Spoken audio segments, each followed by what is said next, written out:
Hey guys, what's up? Hope you guys are having a good week and getting excited for the weekend because it's Friday night and it's time for another Hangout live stream.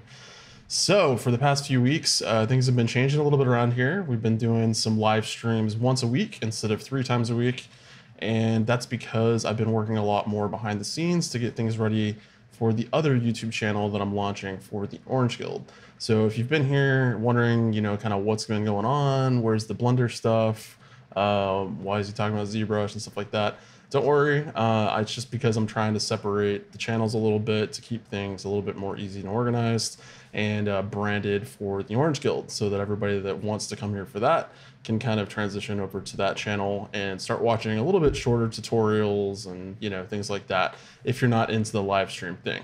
So every Friday, for now, I'm still going to be hanging out with you guys here, and we're going to be talking about kind of whatever I'm working on. So it's going to be a little bit more maybe advanced, a little bit more in depth. And for the past 3 weeks, we've been in ZBrush, and we're in ZBrush again tonight. So if you're into digital sculpting and you want to see a little bit about how ZBrush works, just get a feel for how that's working on a project that's kind of in production, then tonight's going to be good for that. And in the meantime, watch out for updates on the Orange Guild YouTube channel. If you haven't subscribed, definitely head over to that channel, search the Orange Guild, and now it should be available if you search that on the YouTube search. And you should be able to find the channel, subscribe, and I promise there will be some tutorials updated very, very soon there. But right now I've been in the middle of recording a course for everybody, so up to about 9.5 hours of footage for that, and I've got to edit all that down, and yeah, lots more to come. So anyways, just a little update on what's been going on in the Blender world here. So tonight we're going to be getting into the dragon, and I'm going to be working specifically on inserting scales on the back of the dragon. So let's talk about what that looks like. I'm going to transition my screen over here. And here we go. Okay, so I'm in ZBrush. Let me pull up real quick. Pull up my dragon concept art. So specifically tonight, what we're going to be working on are the scales that you can see kind of snaking down the back of the dragon's snake-like body, no pun intended, here. And so there's a couple of different kinds of scales here, and we're going to be working on a way to combine all of that into one sort of brush that we can kind of insert on the back. And then as you get down to the other part of the body on the lower half, lower third down here, you're going to see that it transitions from this type of scale to, or plate maybe, to this type of plating. And it's a little bit more like an armadillo, something like that. So we're going to be needing to create a couple of different kinds of what ZBrush calls insert mesh brushes. And these are actually going to be insert curve brushes tonight, the way we create these. And so I'm going to walk you through an easy way to kind of get this set up. And if you'd like to play along, you can definitely download a trial of ZBrush if you don't have it for free. And for 30 days, you can kind of play along with me. So that's kind of what I'm going to be looking at on my other screen tonight. So I'm going to put this up so that everybody can see it. Or actually, so I can see it, and you guys can just see ZBrush. I have been playing around with keeping the reference in the background, but it got a little too complicated to try to juggle all of that while I was sculpting and keeping it invisible, so I'm not going to do that anymore. So I have my concept loaded up, so I'm going to drag this out, hold shift to snap, and then jump into edit mode, T, so that we can get that into place. So draw, hold shift to snap, hit edit, and now we can kind of rotate around, see everything.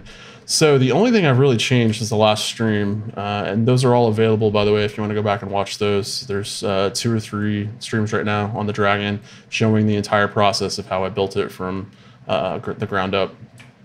The only thing I've changed in the last stream is I added a little bit of length to, I scaled the dragon's tail out a little bit longer, just because I think we're going to need the length to get that into place. I can show you kind of where we ended up last stream if you hadn't seen that yet. And we posed the dragon into kind of a pose to see what it would look like based on the concept art. And you can see the tail is kind of shorter than it should be as compared to this here. There's a lot more length and curvature there. So I wanted to fix that. And so the way we're going to do that is before we pose this, we're going to switch back to the unposed sort of splayed out version and keep him lengthy right here. So I just masked that off and then scaled that out. Okay, so tonight we're going to be doing those scales on the back, and there's a lot of ways you can do that. There's really no wrong way to do this. The only thing that we're going to be looking at in terms of right and wrong and the way that we break this down is efficiency. So if you really want to come in here and hand paint the scales or hand sculpt the scales one by one, you can do that. Some people do that because it looks more unique and you can get asymmetry and all sorts of stuff there. Some people like to create them duplicating them out with separate subtools. So individual pieces, move those around pretty easily in sets, and then merge them down and then go back and do asymmetry sculpting, things like that. But tonight I'm going to be using a technique with curves to insert this a little bit more easily along the back. So it's a little bit more involved and complicated, but I hope you guys are kind of interested in how this works, because I'm still learning ZBrush, getting my hands dirty again and how this all works, but I think there's a lot of interesting things to pull away from this tonight. So the first thing I'm going to do is I'm going to start with that insert mesh that I used and started building on one of the previous live streams. So to do that, I just need to open up my brushes palette, go down to load brush, and then grab this. Now currently we don't have anything in here except for this one insert mesh that was these scales for the little horns on his head. So if I zoom in here, you can kind of see with the head shape, I turned those off, so let me turn this back on. You see little horns there, and that was just an example of how we use the insert mesh to get those in and stacked up pretty easily and quickly.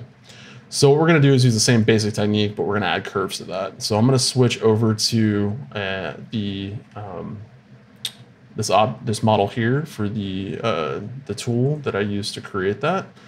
And so let's see how we can get that in place. I'm going to load up the tool here. That's going to load the actual file that I used to build the tool. And here is that little horn that you can see if jump out here. Draw this out, hit T, and now we're in edit mode. Okay, so this little horn we sculpted.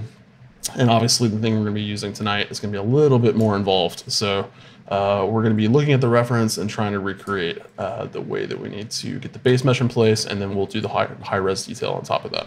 So to get started, I'm just going to append a simple shape to start sculpting on something other than this. So I can go to append and pick whatever I want to start sculpting on. And let's see, I think I'm going to use a Cube 3D is probably fine. So I'm going to select the Cube 3D, and this is turned off so it's hidden. And we can go ahead and play with this. So the first thing I'm going to do is jump into scale. And I'm just going to scale this down a little bit. Scale it a little bit in the Z-axis there. And the way that these are laid out is in the concept art. And I'm working on these top plates first. A little hard to see from here, but basically you've got 3 or 4 sections kind of wrapped around in a semicircle around the tube that is the dragon's body. So we're gonna need a way to wrap those around the body. They need to stack and sort of do a wave pattern in and out. And then as you move down the body, they need to actually sort of stack on top of each other in that direction. So we're going to take a look at how to do that. They've also got these little horns we can play with. And yeah, so we'll play with this. So we've got our middle piece here, and I believe we've got a center piece in the middle, and then we've got 2 plates on both sides. And so what I'm going to do first is let's turn on polyframe so we can kind of see the geometry here. And I'm going to go ahead and delete, see if we can play with some of these settings here. Jump into edge loop. Let's see, delete loops to simplify this a little bit. And then what I might do is a quick Z remesh. So we'll jump down here, click that. It's a little too intense. So do that, and that's good enough. So the reason I'm doing that is because I want more geometry sort of to play with to curve this in the middle, and I didn't want to pull right in the middle of that topology. So another thing we can probably do is jump into our Z modeler here. And if I hit the, let's see,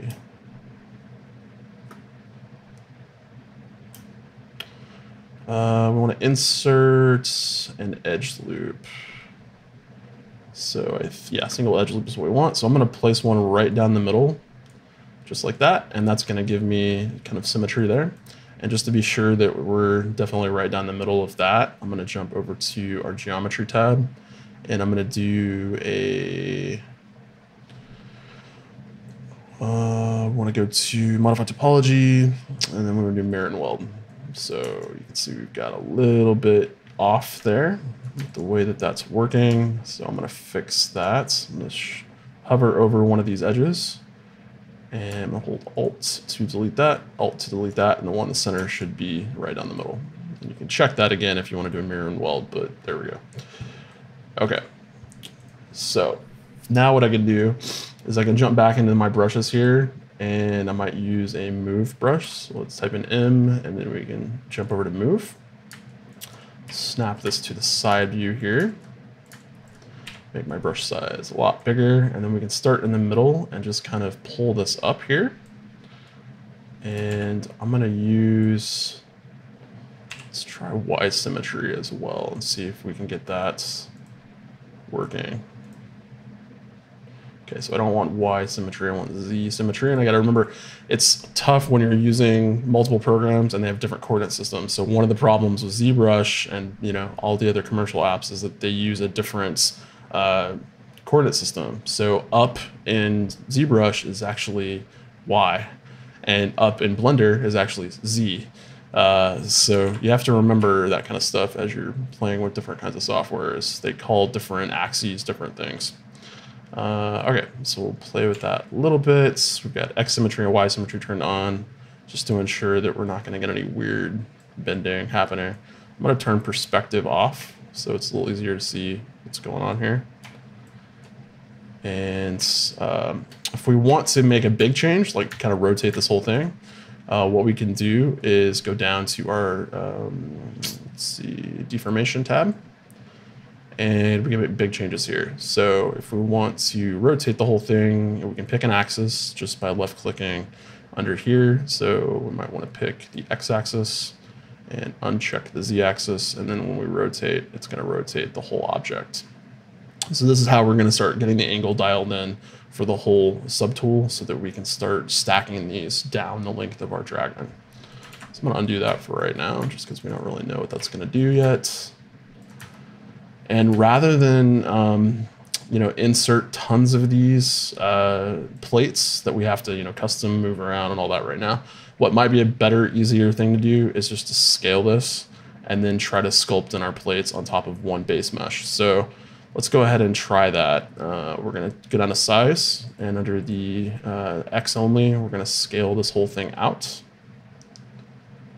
And then with this scaled out here, I want to try to bend a little bit. So let's see what Z looks like. Turn that off. I'm going to turn off X and Y symmetry. So we still have, I think we still have something here turned on. Let's double check. So no, it's off. Okay. So we can uncheck that. And now let's play without symmetry on with bend and see what that's doing. Okay, so that's from left to right. Let's play with Y instead, which is front to back. So we want X.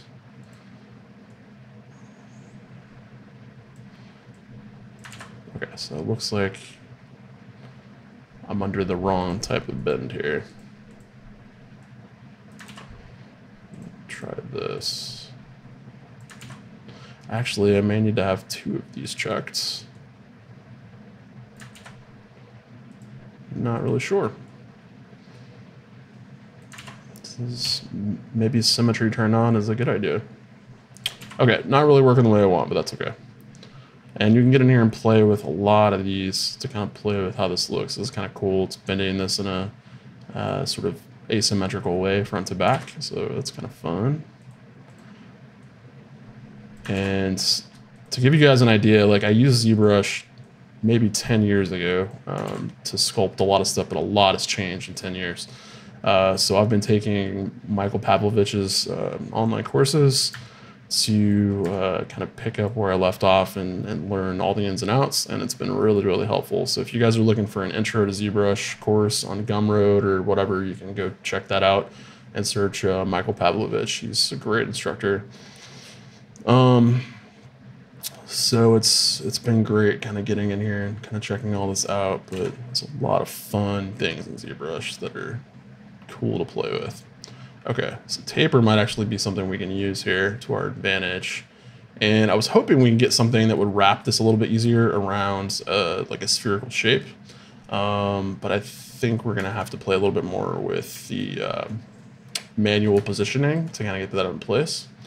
So what I might do to help me out with that is actually pull in like a cylinder to help me kind of get that looking correct. So I'm gonna append a cylinder 3D. Let's rotate the cylinder selected. Turn off polyframe for now. Let's jump down to the same menu we were just in, which is our deformation menu. And let's rotate the cylinder here under offset. Okay.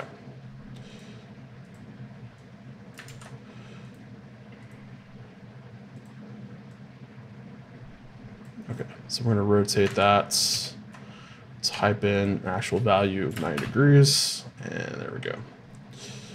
Okay, so if you want to actually just move the stuff by hand, you can just switch into your move, scale, and rotate tools and kind of get that into place. Now, here is a stand-in for the body for the dragon, and this is kind of help us model this so that when we insert this on our dragon mesh, it's going to stay sort of deformed appropriately as we pull that in. So now that we've got that in place, we can jump into our subtool menu, reselect our plate sort of base mesh that we're working on, and then let's work on getting this into a better place. So let's go back to draw.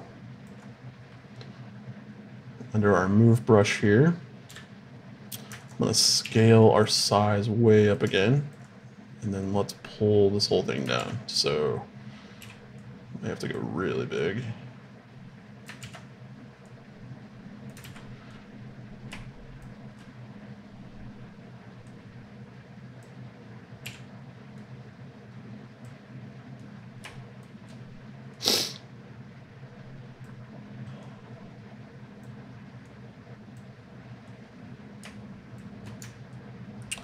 So Lauren has a question in the chat. She's asking, why do we not want to use the dragon itself to scale? So you could do that if you pull in the dragon to kind of use that as a base mesh, like the cylinder is as a stand-in. You could do that. That's easy too. Doing it this way just gives me a real simple thing to go off of for a cylindrical shape, and it's not going to be super important that we're highly accurate right now, because a lot of what we're going to end up doing once we insert the scales is going back and tweaking things. So I don't want to get too fussy with kind of how that's all working right now, because it's going to end up taking a lot more time to kind of get this base sort of thing in place. So let's see. One of the things we can do, if it's giving us a little bit of problem here, to bend this down to the side, is we can mask and kind of play a little bit with how this is working. So I'm going to mask that, hit Control and tap in the 3D viewport to invert that. And get a rotate and hold Alt and drag out a sort of widget here, and then use this to rotate this down, which will help kind of get that into place. So I want to do a smaller version of this. So grab that, Control click, and then drag out from here, and then we'll bend that down. So it's not perfect, but it's pretty well sort of bended to that underlying cylinder now. Okay, so now that we've got a base mesh in place, we can start working on some more high-res geometry sculpting on top of this. So there's a lot of ways we can do this. I'm gonna switch back to draw mode. I've been using ZBrush's dynamic topology feature like we have in Blender, but it's under, if we go to geometry, we can go to Dynamesh. And Dynamesh is great in that you can, set a resolution, Dynamesh the entire object, and then just start sculpting, and then just continually add resolution as you go. But it's kind of more of an old school way to do this. If we want the functionality that we sort of have in Blender with dynamic topology, ZBrush's new Sculptures Pro mode will allow you to kind of play with that and do that.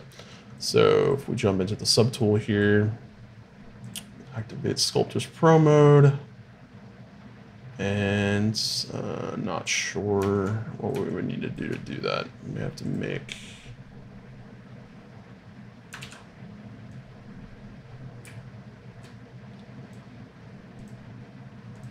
switch back real quick to the other one that we have up. And I'm not sure why it won't let us activate right now. It could be to do with if we have any current resolution on there. We don't, so it's not that. Yeah, so I'm not really sure why it won't let us use that, but that's fine. For right now, until I figure that out, we can just use Dynamesh.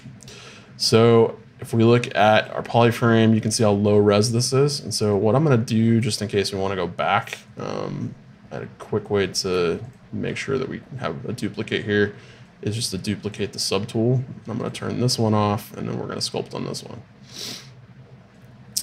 Okay, so now we jump down to Dynamesh. We might pick something like 64 for a good starting resolution. I'm gonna turn blur down so that it's not reshaping anything.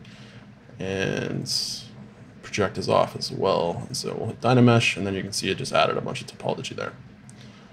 Okay, so now we can go back into our regular brushes and kind of get going here.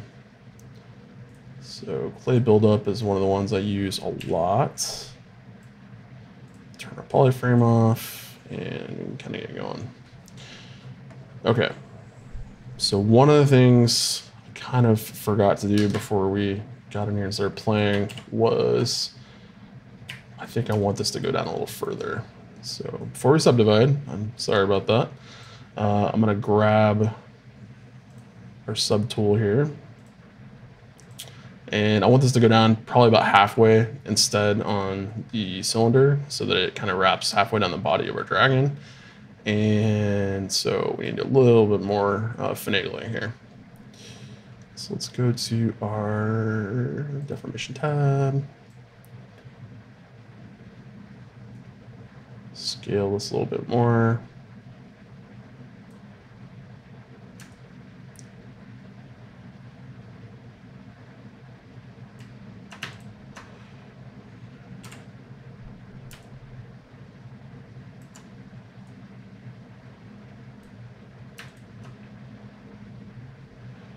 Can also change the style of mask that we have if we hold Control and switch our mask options here. I can use mask lasso, which is a little bit easier for me to kind of play with. And then draw that out a little easier there. So there we go. That's a little bit better. Okay, now let's go ahead and duplicate. Hide this one. Make sure we have this one selected, so we're only editing this one because this will still be edited even if it's not showing and you have it selected, you can still edit that. So you don't want to do that. Okay, so let's turn off that menu, go to geometry, Dynamesh at 64. There we go. Okay. Getting to the good stuff. Okay, so I might smooth this down a little bit on the sides, or we can use the Damien standard. We want trim dynamic. So this is a great brush to use if you want to create some hard edge stuff. And I want to kind of flatten out this boxy shape that we have here. So I'm going to get that into place, and then I'm going to drag down on this corner so we can kind of taper that down a little bit. And real quick, want to make sure I have symmetry turned on. And I do, so we're good.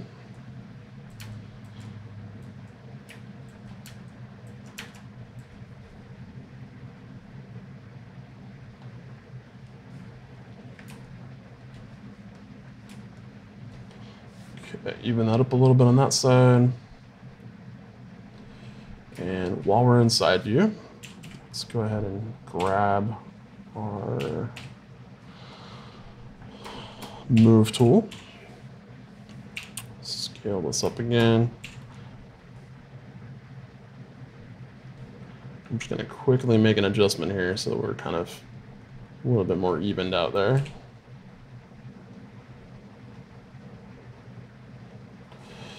Okay, good enough.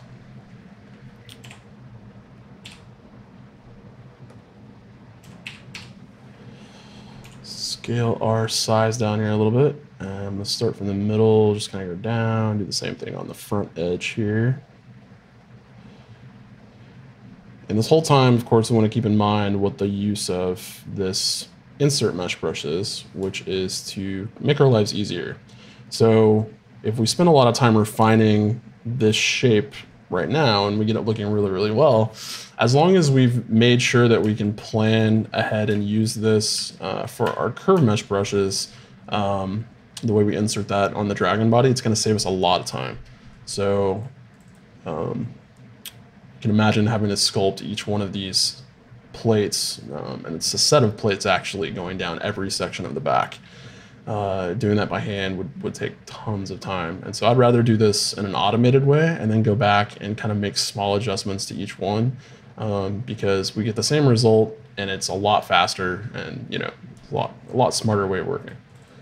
So that's definitely a better way to go about it. So real quick, I want to work from general to specific. So I'm gonna grab my smooth brush here. And I don't want my intensity to be up tons because I don't want to lose my shape here. So I'm just going to hold shift and lightly brush on my tablet to get all of those hard edges to go away. And then I'm going to jump into a brush called the Damien Standard brush. And this is going to let us crease different parts. And I don't know if the proper term would be crease or... yeah, crease is probably right because pinch is kind of the other way. So it's going to add a sort of indentation crease down the middle of your mesh here. So we want to plan this out a little bit so that we've got you know, one section down the middle. And if we're looking at the sort of proportion here, we may have a little bit too long of a scale here. So what I'm going to want to do to square this up a tiny bit is jump back down to my deformation tab, and I'm going to scale this on the Z axis a little bit. Let's turn on Z, and I'm going to scale that in a little bit. So we're still got some oblong shapes, but they're going to allow us to have more columns here. So now we've got that done, we can start kind of getting the sense. So I want to go to the side, and you can see with the X symmetry on the other side, kind of where that crease is going to be. And I want to crease here, then I want to have another one here on this side, and you can see what that's doing. So rather than do it from that top view, I'm going to rotate into a better side view here. And I'm going to crease there. And I'm not going to be worried about any weird looking geometry right now because we're going to subdivide and make that look better in a bit.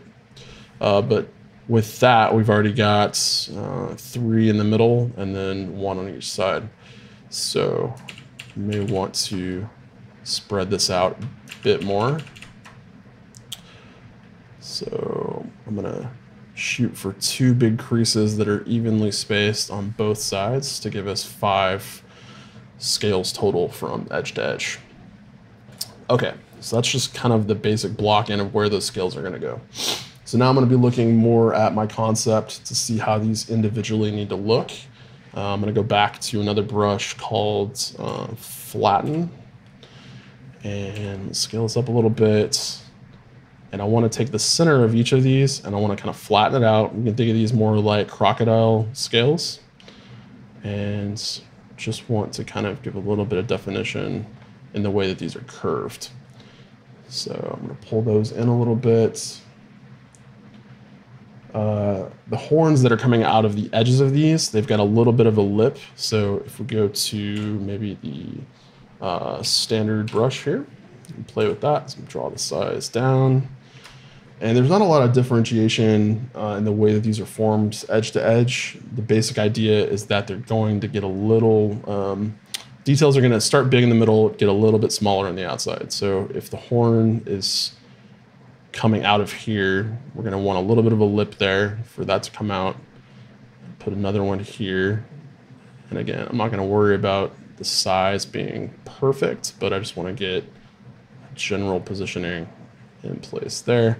And if we need more resolution at any point in time, we can always jump down to Dynamesh. And I like to increase these by squared numbers. So if we're good from 64, we're going to go up to 128. And that just helps me keep track of what that looks like. So once we have 128 in here with Dynamesh turned on, make sure all your settings are correct. And then if you look at the resolution here, the way we update this is hold Control and then just drag a mask, and then it will update that in your 3D view. So that is how Dynamesh works. So to give you an idea of what Sculptors Pro mode looks like, I don't know why this is working now or we can activate this, but if you want to turn that on, you can kind of do a dynamic sculpt without Dynamesh there. So if we turn this on now, you'll see kind of what happens as we sculpt. It's going to add geometry just like Blender would with the dynamic topology brush or setting in the sculpt mode. And it's based on the size of your brush. So the bigger our brush size, the more or less geometry is added or taken away, and it tessellates live. So if you don't want to have to mess with manually working with Dynamesh and ZBrush, an easier way to do this would just be to kind of play with the Sculptors Pro mode. So we might try that. Why not? Okay. So another example of when an insert mesh brush can actually be useful is in this case. If we have the same type of horn that's coming out of each one of these scales, then we might as well just create an insert mesh of one horn and then reuse it for every single one of these, so we can save ourselves some time, right? So we'll work on that as we get this to a better place, but I want to work on these details a little bit more. So I'm going to switch back to our Damien standard brush. Now using Sculptors Pro mode, we can kind of get in here and dial in how this is going to look. And if you're concerned about drawing those straight lines, if you jump into your stroke menu, your lazy mouse, you can turn that on and then turn the step size up. And when you click, it will let you drag more of those out. So might not want to use step size, we might want to use radius. Yeah, there we go. So it's just an easier way to get those kind of in place if you're concerned about those. Once again here, just try to start up top. Turn our intensity up a little bit. And I'm just trying to get those separations in there, you know, pretty well defined for how those look. Okay, that's pretty good.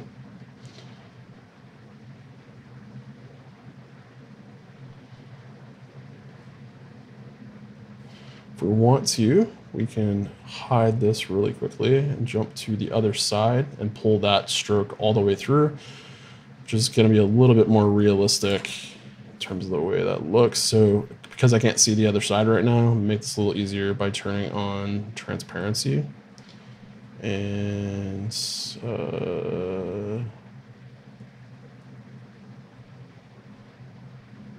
not sure why that's not working. There may be a setting that I'm not aware of for making that work. If you hold Control over a button in ZBrush, it'll give you a little bit more information. So it says, your currently selected subtool will be visible through all other subtools. To adjust the transparency settings, go to Preferences, Draw. Okay, so let's try it.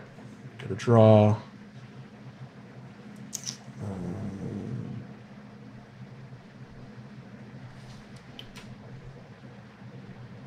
Preferences, draw, use the active opacity slider to increase or decrease the transparency of the selected subtool.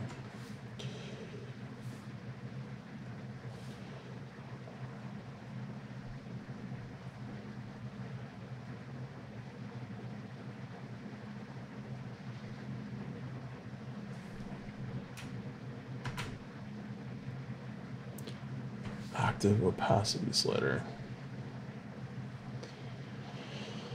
Where would this be?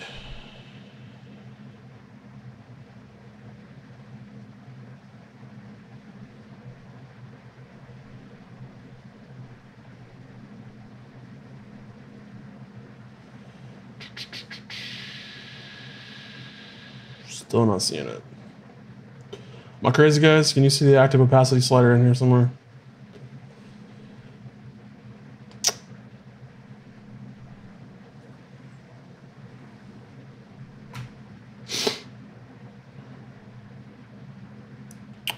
Oh, not the draw menu, but the preferences menu. Okay, that makes more sense. Preferences, draw, and then active opacity.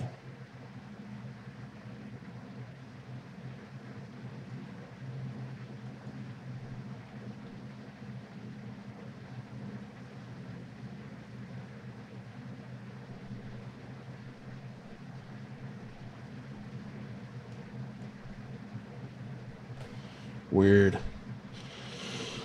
So it's working for the other subtools that I've selected. Oh, Lauren, actually. Yeah, thanks, Lauren. But it's not working for the currently selected subtool. So I'm not sure why that's the case.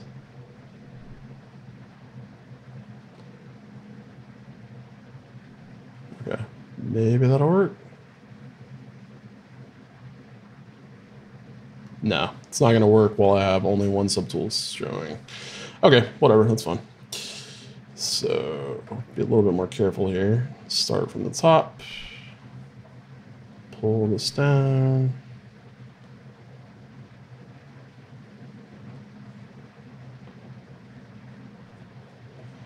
And just want to get a little bit of separation in there. So something like that.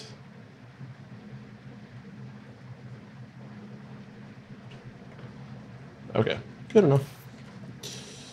Something quick, something easy. Hold smooth if you want to. Hold shift to smooth, sorry, if you want to smooth it out. That's the same as in Blender, so that's easy to remember. And I'm sure it went the other way around. I'm sure Blender got that from ZBrush, but I come from Blender, so that's the way I reference things. Okay, so now we're upside down, so let's rotate around, hold shift, snap that into place. Okay. So the other thing we want to do before we work on the horn inserts is just to make sure that we're happy with the way these are bending. So I'm going to do a little bit more sculpting with our clay buildup. Actually, I may use clay tubes here. And again, we've still got Sculpting Pro mode turned on, so it's going to be adding and removing geometry as I change my size here. So I'm going to go pretty big here. And Alt will remove geometry, and that's a little different in ZBrush versus Blender. Lauren's saying, I think that each of these sections that you're making should be a separate scale, and they should overlap side to side as well as front to back. So possibly, and so like there's an easy way to kind of fix that. So let's work on some of these details, and then I'll show you a good way to stack those side to side as well before we get those into our dragon here. So yeah, it's a good idea. So real quick, I'm just holding Alt to add some light indentations here on those sides. You can see it's removing geometry instead of adding geometry because my brush size is so big here. And this is just giving me a little bit of detail definition here that's, making it a little interesting and, can add to the character of these in our dragon. So I'm going to add a little bit more of a taper so these don't look so boxy. And I'm going to scale this in a little bit. So we're going to add some more geometry here. And this is all kind of up to us, whatever we think we can do to add some interesting details to this dragon is, I've got a brief that I kind of worked up for my team, but this is all really up to me to make this look cool. So that's the only directive I was given was, make it look interesting. So that's what I'm doing. So I'm gonna undo that. Lower the draw size again, and then again on these edges I want to curve those in a little bit more, so I'm holding Alt, shift a little bit to smooth, and if I smooth all of this you can see just how much geometry there actually is underneath. So it's a little bit more than we probably thought because it's still looking a little faceted and boxy, but there's actually a few more polys under there.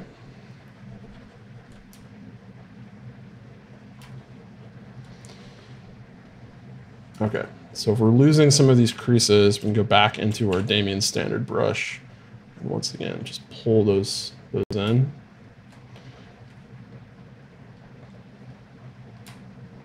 I'm not super worried about the details being perfect on these because they're going to be such a small part of the dragon. And quite honestly, for the short, you're not going to see a lot of the back of the dragon.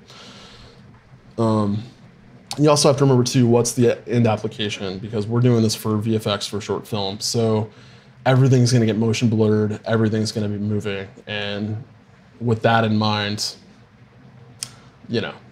how much of every one of these little bitty details that you're working on is worth spending, tons of hours on, because it's all going to get kind of worked over anyways in the final thing.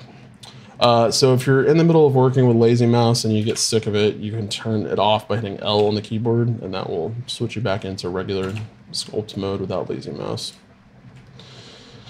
But yeah, so I think we're kind of in a good place with this right now. So let's talk about how we can add some of these horn objects in. Lauren is asking, how long are you guys planning to make the film? So we shot it in April of this year in Vegas in the desert, and it's kind of open-ended. So I'm working on a VFX course in Blender using kind of this model, and it's not going to be about modeling this creature. It's going to be about how to actually, render it and put it into shots in the film.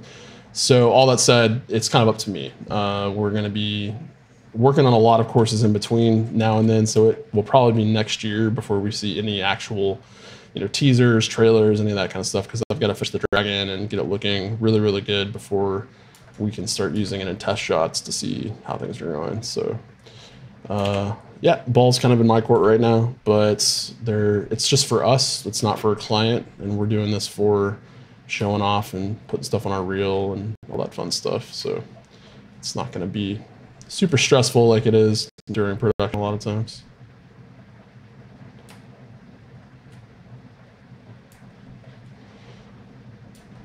Oh, how long will the film be? The film itself was the original intention was actually shooting just like a trailer. So that may turn into a 1 or 2 minute short, but it's going to be pretty short because we're really just doing it to get footage for our reels. The guys want to have stuff they can show off on the film reel for the studio that I'm at, and I want to have stuff to show off for the VFX side of my reel, my personal reel, so that we can show that off to clients, get more freelance work, all that kind of stuff. Hopefully work on some bigger movies and all that. But so we're really just doing this so that we have stuff to play with, which is fun. You don't get to do that a lot. You don't get to have a lot of personal projects in this business because they don't pay the bills. And, I put in a lot more time on a project like this than I would for a client most of the time because the budget just doesn't allow for it. So by the end of this, there's no telling how many 100 hours or whatever spent on the dragon, and then, you know, 100 more or whatever spent on getting it to look photorealistic and perfect, and on different shots. Who knows? We've got, you know, 30 to 50 shots, probably not 50, more like 30 shots that have some sort of VFX tagged in there, and they're not all dragon shots, but they're, you know, every shot has to kind of be touched with something. So yeah. Okay, so now that we've got this in a good place, let's add in a horn. And so what I'm gonna do is actually use our our insert mesh brush that we're creating to create a horn on the same insert mesh brush to add that back into the insert mesh brush. So it's really confusing, but trust me, it's gonna work out. So the way we're gonna do that is we're gonna create a new subtool. We're gonna append a sphere 3D, just because it'll be super easy to model. And I want to jump down to the subtool. Let's go ahead and jump into scale and scale this down.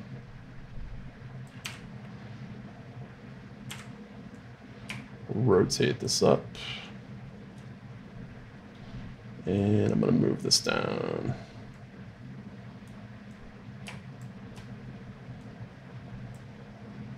Now this time I am going to use the underlying mesh that we already have to kind of get the first one in place, and that way we know it's going to work, because I'm really only creating this for this particular use case.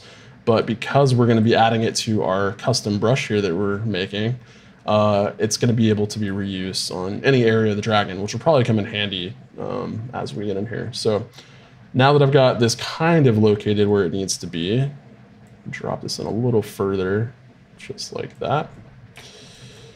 And make sure we have X symmetry turned on. I'm going to use the snake hook tool. So B, S, and H to grab the snake hook. I'm going to turn off the Sculptress Pro mode because we don't really need to add any geometry here. We just want to pull this out. So I'm going to move over to where the brush is in the back end here, pull it out just like that. And actually, let's go to the side instead.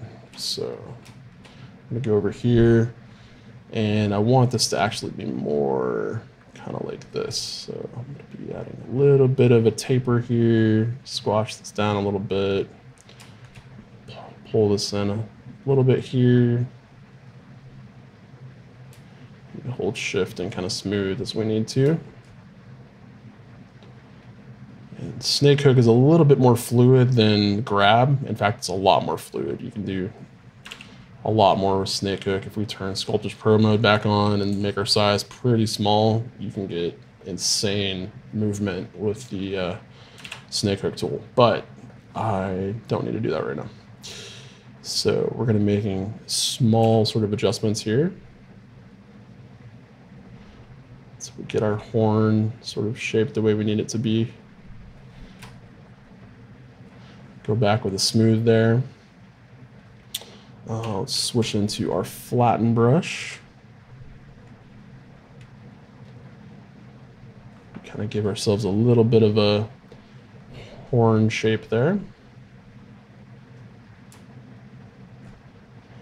And if it gets too flat, you can hold shift to smooth, to taper it a little bit, and then you can always inflate if it gets a little too skinny on the side there.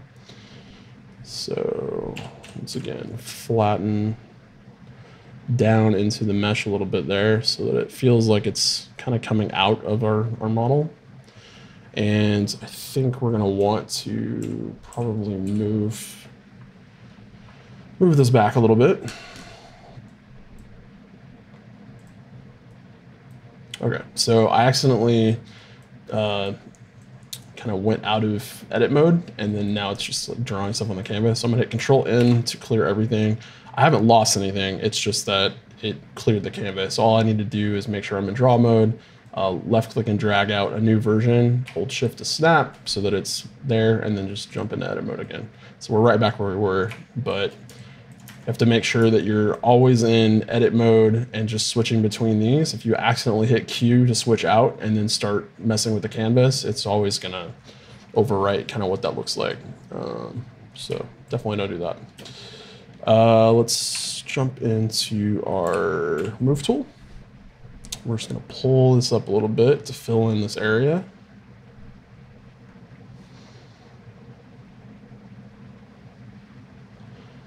As you move towards the center, you can see that it kind of is like a scale operation in there. Okay, so I'm going to move to the side here and play a little bit with the way these are tapering. So I'm going to pull the draw size down a tiny bit. And I want to play with the tip of this. I'm holding shift. We're just gently moving through here and kind of shaping this up.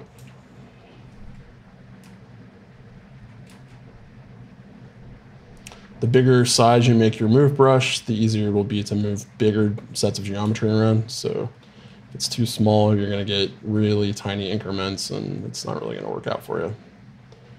So I need to fill this area, which means I'm probably not long enough with the horn. So let's make our move brush real big.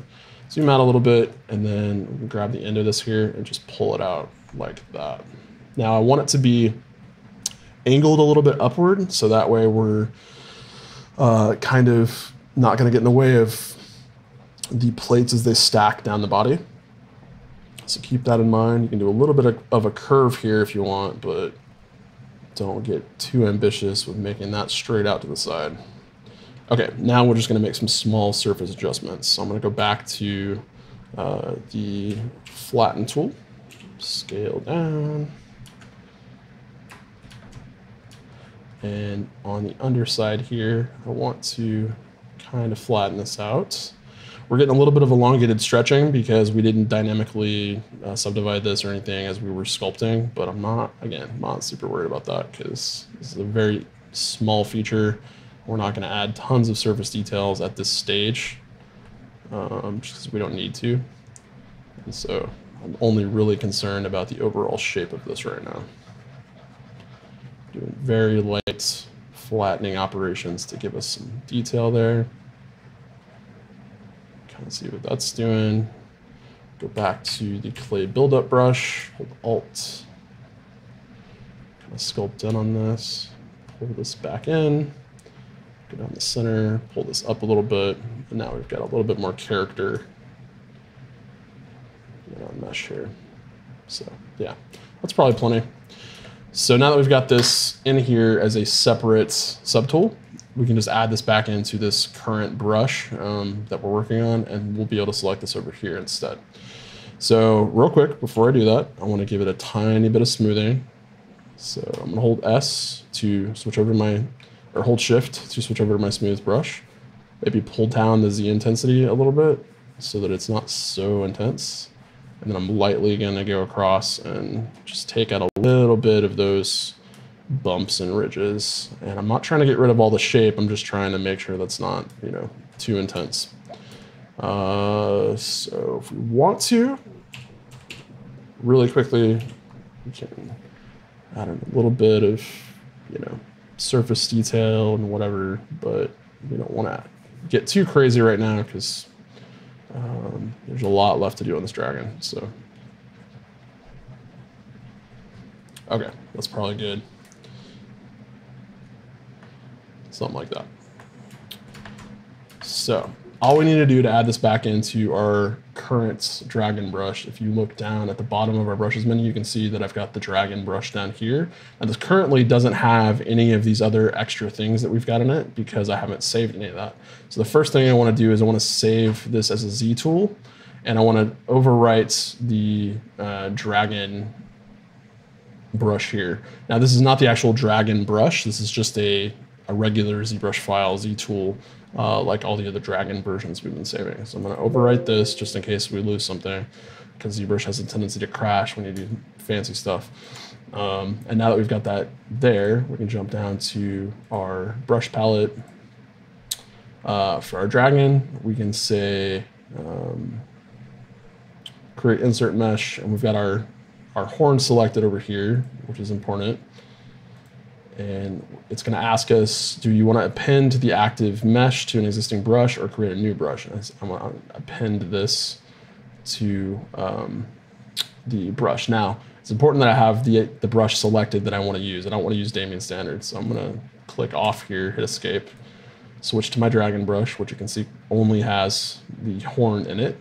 Now when I append, it's going to append the current subtool in. So it's going to tell me if I press M while I'm in Insert Multi-Mesh Brush in my 3D view, it's going to let me see all of the new shapes. So I'm going to say, okay. So now you can see in the menu up here, I've got the new horn and the old horn or plate or whatever this is in here. If I can hold M in the 3D viewport or just tap M, I can switch between these two options. So now that we've got this in our insert brush, and we're actually editing the Z tool that is our insert brush, which is a little confusing, but that's what we're doing. Now I can use the horn that I've already sculpted here in the middle and just drag this back out over here. So let's see what that's doing. Now, because I saved the Z tool, because I saved the horn basically from the angle that I did, I have to rotate this every time I drag it out, which is really not good. So I want to fix that. So let's go back to just our horn here. And I want to make sure that as I'm kind of looking at this, the way that I'm looking down the normal of this horn is the way it's going to be inserted. So if I want to be able to drag out from a specific angle, I need to rotate to that angle and then make sure that I'm kind of looking down at that angle for this insert mesh. So let's go back to our create insert mesh. Gonna append, and I'm gonna say okay.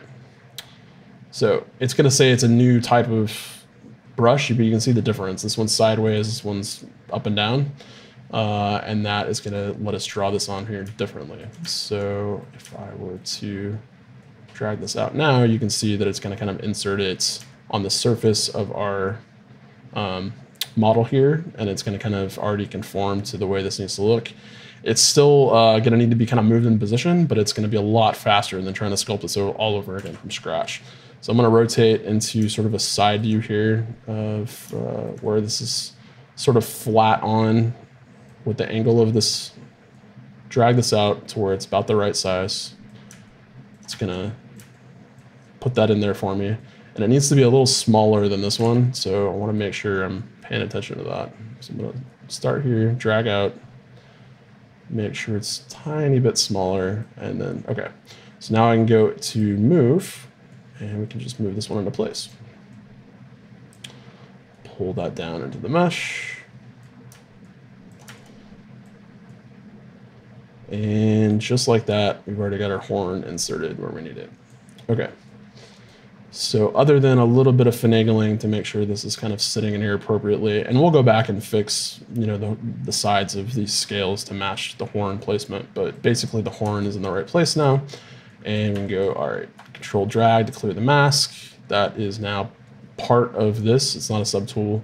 It's part of our scale mesh here. So if we were to hide everything else, like our original horn, and just have the scale selected, you can see that there it is. And so we're going to again do the same thing over here. We're going to rotate to where we're looking straight down on top of this mesh over here. Drag out a horn. Make sure we're in draw mode. Drag out a horn and make sure again that it's a little smaller than the previous two. Just like that.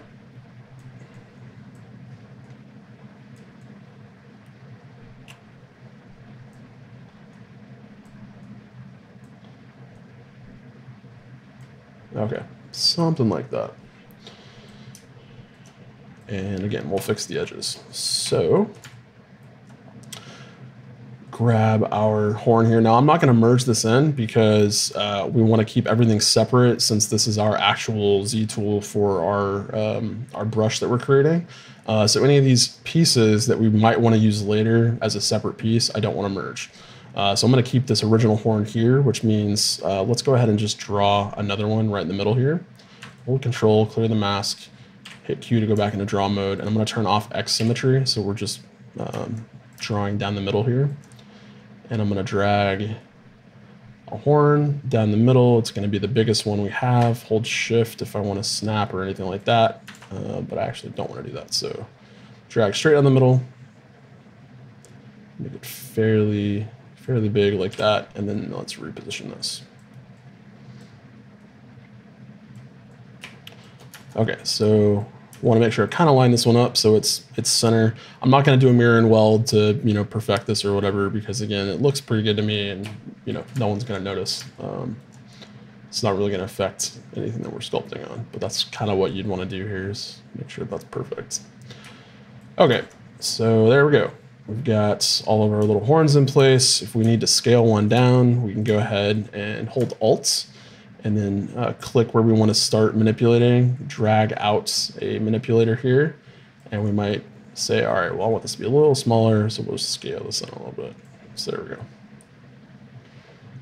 Okay, so we're all done. Got our horns in place. Okay, so I'm gonna go ahead and modify a little bit of the surface geometry here, so these horns are where they should be sitting in this mesh. So we need to switch our brush back to, let's say, clay buildup or clay tubes. Switch back on the Sculptors Pro mode, and we can go in here now and play with this. Okay, so do a little bit of buildup around these. Now you'll notice I don't have X symmetry turned on. Turn that off, so I want to hit X to make sure that's on. Now that we're back into editing this, now I can just start playing with this. Now these horns they should be separate poly groups. You can check that if you switch into your poly frame here. Notice that they're all different colors. So if you want to isolate those, what you can do is hold Control Shift and tap, and it will give you that entire piece of geometry for that subtool. And so that's how you would actually reposition and kind of mess with these while they're not merged, because all the horns are still separate. So if we hit Control Shift and tap, and then we do the same thing for these horns over here, I can actually still move these around if I need to, scale them, whatever I need to do. We haven't Dynamesh anything, so, and the difference between Sculptors Pro and Dynamesh is that you're not going to be actually combining these, even though they're part of the same subtool, you're not going to be combining these pieces of geometry unless you switch into Dynamesh and tell it to do so. So that's kind of important, because you can use that to your advantage as long as you remember that that's kind of a feature. So what I might do is start here, build up a little bit of geometry. I'm going to turn my smooth intensity back up here. Way up, it's probably like 100. And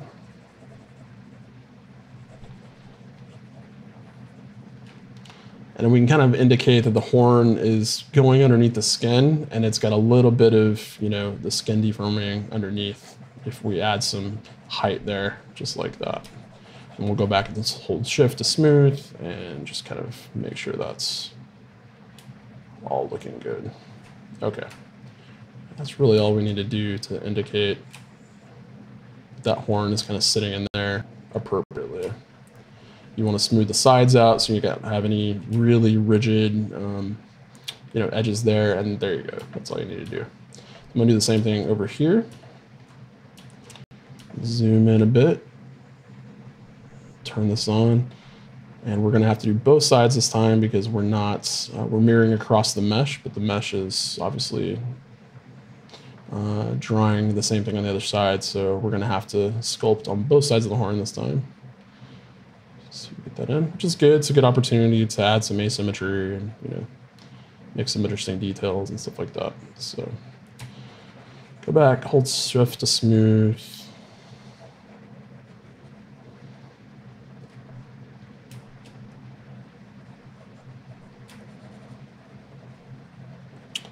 And there we go. Anything that stands out is a little too, you know, rigid or whatever, you want to fix that kind of now, because we're getting to the end of some of these details. So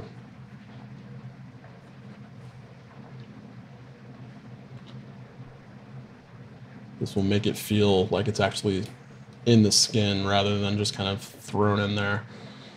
So on this side, you can see how there's a little bit of a lip there. That's exactly what we want all the way around. So if you're missing that, just go a little bit lighter on the outside edge and add in a little bit of a lip, just like that. and then just smooth the outside and you'll get what you want. Okay, one more over here and we should be good to go.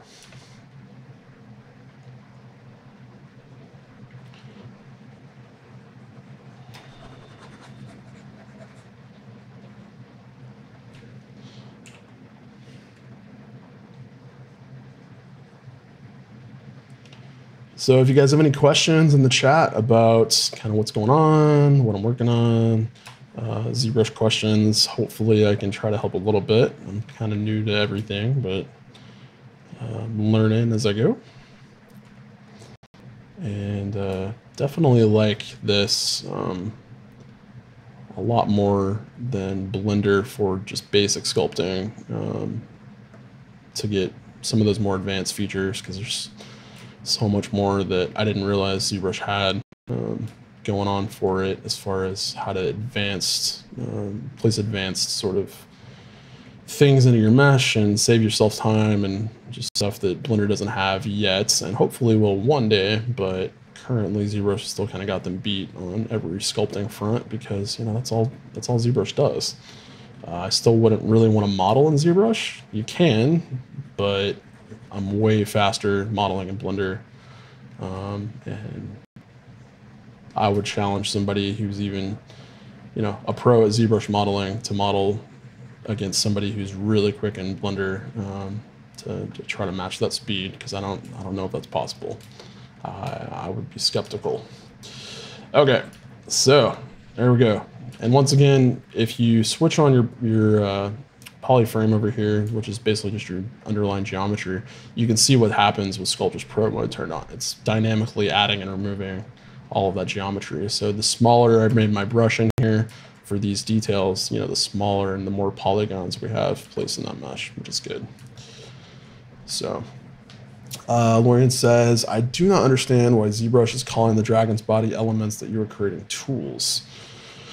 So that's just kind of ZBrush terminology. Anything that's over here that is a model or an object that you're sculpting on, they're just called tools. And I think the reason for a lot of the terminology that ZBrush uses goes back to them wanting to create a digital version of a physical sculpting scenario. So a lot of the names for the tools that you see, like Damien Standard, I'm sure were pulled straight from sculpting workflows in real world. And so, a lot of this might have to do with the fact that when you're creating sculptures in, with actual clay, you've got to build out, wire tools or frames or whatever to create, those sections for the human body, limbs, things like that. And then maybe you need to add all of those together to create one big model. So it might be more accurate to call these tools because they're separate pieces than actually just call them models. So I don't really know, but yeah, that's a good question. Something I can try to find out for you. We'll see how that plays out. So if there's any more hard faceted edges at this point, I'm just going to smooth them kind of away to make sure those are not going to stand out in our final mesh, because anything that we don't have fixed here, we're going to have to fix by hand later on. So you want to make sure that everything's kind of you want it to be here. And I know Lorian was asking earlier about making sure that we have these plates separately stacked. So the center one would be where it is, but these would be sort of tilted underneath from side to side and pulled out. So I'm going to show you a way to do that and how you would modify this. But for now, because this is sort of conforming to the cylinder underneath, I'm going to go ahead and keep this copy kind of the way it is. So let's go ahead and duplicate this subtool here. Now we've got two to work on. So this top one I'm going to select, and let's take a look at how we could separate those off. So remember, all the horns are still kind of separate. So if we don't have to switch in here to do this, but just to show you the color separation of why this is working. The poly groups here that are color coded are just like vertex groups in Blender. So basically, it's just a way to tag different sets of geometry so that you can manipulate things. So if I turn this off, it's still going to work. Basically, Control-Shift will isolate any of these non-connected or non-vert welded pieces of geometry. So if I hold Control and Shift and left click to tap in the 3D viewport, everything's going to come back just like that. So if I were to do it on this one, you can see everything goes away except for the underlying base mesh because this is all one polygroup. If I were to hold Control, Shift, and then left click and drag, it's going to invert that and show me all the horns. And now I can select horns one by one to kind of show what those look like. So this would be the center horn. I can invert that. This would be the side horns. I can invert that, or this would be the outside horns. Invert that, just like that. So that's an easy way to manipulate things.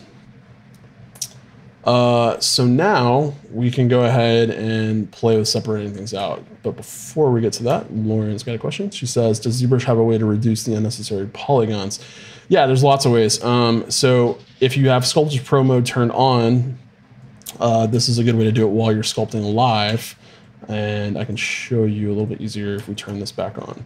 So the bigger my brush size is, the more I sculpt, no matter what tool I have on, the lower poly count I'm gonna get there. So that's one way to do it with this particular Sculpting Pro mode. If you wanna do it just with regular sculpting, and you're using something like Dynamesh, which is under Geometry, Dynamesh here, you can custom dial in the resolution that you want, and as long as it's lower than your current resolution, you can go ahead and switch this up. So if I change this to something like 32 and then hit Dynamesh, it's going to reduce all of that topology for me. And you can see it still keeps my polygroups, so I can still isolate those out if I want to. But yeah, so that's another way to do it. I can undo all of this. Let's say I had something lower to work on to begin with. So let's go back and actually pick something like a cylinder 3D. It's also got regular subdivision surface modeling the same way that Blender does. So if we look at our geometry tab here, we currently have a primitive. We need to actually make this into a polymesh 3D, which is like turning it into a live mesh instead of a primitive meshes are basically still able to, they're not initialized yet.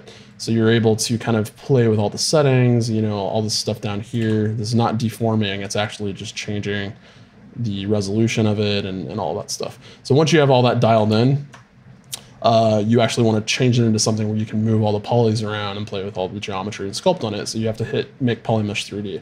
Once you do that, you got access to all of these other regular polymesh options. So if you jump under geometry, you've got a couple of different ways to do more like subdivision surface modeling in ZBrush. So if you just click divide, it will actually subdivide this and it will add more and more subdivisions as you go. So this is all live, just like the subsurf modifier in Blender. So you can scrub through these different resolution settings here. This is level 1, level 2, level 3, and you can delete the lower res versions. You can delete the higher res versions. So I just deleted lower, so it's gonna basically apply that. So I can undo, go back to the lowest res version.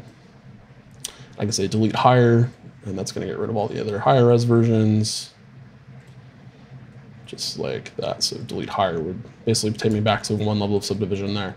So that's one way to do it, is dynamically subdividing here. If you just want to subdivide without smoothing, you can turn off SMT, and that will just subdivide the underlying polys. Now you're not going to see that update with polyframe until you apply it. So if you say delete lower, it's going to then show you all the geometry that you're messing with. But that's basically how you would do basic subdivision. It's also got its own dynamic subdivision, which is going to give you like a preview of what that looks like. So if I get rid of all of these subdivision levels and just say turn on dynamic, it's going to give me sort of a preview of what this would look like. Now, the cool thing about this is that you're not actually subdividing anything in reality. So while this will actually subdivide and give you different levels of resolution to work on, this is just previewing what it looks like when you subdivide. So if you want a quick example of what this will look like, if you're subdividing, you can just hit this dynamic menu here. And then if you actually want it to be subdivided that way, you can hit apply. And it will create a new version of your mesh and all of that. But so yeah, there's lots of ways to subdivide and unsubdivide geometry. And so you've also got Dynamesh, which will let you basically re-up your geometry to different levels based on what you need. And this is really good for fixing geometry that you want it back into quads if it's got a lot of triangles and weird stuff like that. You've got Tessimate, which will turn it into triangles if you need that for some reason. ZRemesher is, again, it's better for cleaning up your geometry in a good way. So that's good there. And there's even more options under Modify Topology for changing things here, as well as some of these Z plugins, such as Decimation Master, which is how you reduce a final version of your high-res mesh back down to a low-res version for baking and things like that. So yeah, if you want me to at some point get into some ZBrush tutorials, like I'll be happy to kind of walk through some of that stuff. For now, if you're really into ZBrush and you want to check out Michael Pavlovich's stuff on Gumroad or YouTube, or he's also in the official ZBrush channels. And he has, I just took like 21 hours of training from him. The first course is the Intro to ZBrush is free. So you can watch 7-8 hours of content there on Gumroad. And then if you want to watch his other stuff, you can check out his Intro to ZBrush parts 2 and 3, which I think they're $25 a piece, but it's worth the money, especially if you're going to buy ZBrush, because he goes over every single menu possible that you could ever want to know about and every feature that ZBrush basically has. So Lauren's asking, do I know Maya as well? Yes, I do know Maya. I actually started with Maya. I started with Maya in college, and then, I switched to Blender when I went professional because I wanted to. But yeah, anytime I was at a studio working for professional clients, I was using Maya because that's what the team used. So it's a great software. I never learned 3D Studio Max, but it's also good depending on what you're working on. And but I would tell you, like, I know you're into Blender right now, and so if you're just wondering if Maya's better or whatever, I would say for really specific things, cutting edge stuff, or for animation, like Maya's got everybody beat hands down for that sort of stuff. But that's really only stuff you're going to need if you're at a studio, you're pushing the envelope, you're working on stuff like that. If you're just a hobbyist or you're just working on your own projects, and even for professional purposes, like I only use Blender now for 3D stuff, other than I'm kind of getting into ZBrush and some other texturing apps, but it's perfectly adequate for most professional things. So only if you were going to do super high-end animation and you needed, I can't even think of an example where you would need better animation tech than Blender has right now. And especially with 2.8 coming out next year, like they've totally redone the animation system and it's going to be amazing. So I think you're set with Blender, but if you want to get into Maya, there's nothing wrong with that. It's definitely the industry standard as far as all of that stuff goes. So yeah, we can talk about that too at some point if you want. They've got a free, I think, learning edition that you can try out. The only reason I really don't stick with more of the standard stuff is because, well, I teach Blender. That's one thing. But it's also really expensive. Maya, I mean, ZBrush is a lot of money, but you pay it once, right? And then you get a lot of upgrades. Maya's like, I think it's like $125 or $150 a month. And yeah, that's a lot of money if you're not making money from it. So if you're if you're making money and you want to spend that much on a 3D piece of software, like, more power to you. Yeah, I freelance and I make what I need to make with Blender, and that's fine with me. So really just depends on what you're doing, what your circumstances are, what your goals are, all of that sort of stuff. Okay, so here's one thing I want to kind of mention. If we want to change the horns right now and we're using these poly groups to select, it's going to scale based on our symmetry. So if we try to scale this right now, it's going to scale to the middle because we have symmetry turned on and we don't really want it to do that.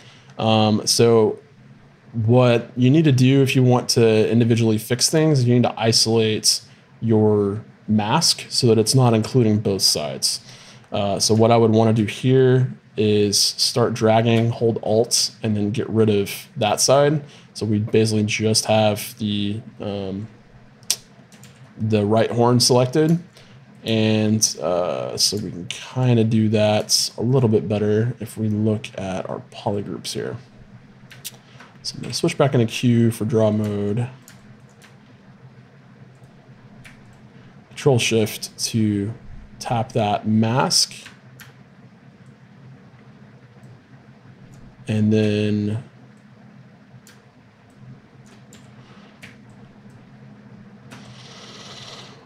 you basically want to invert that.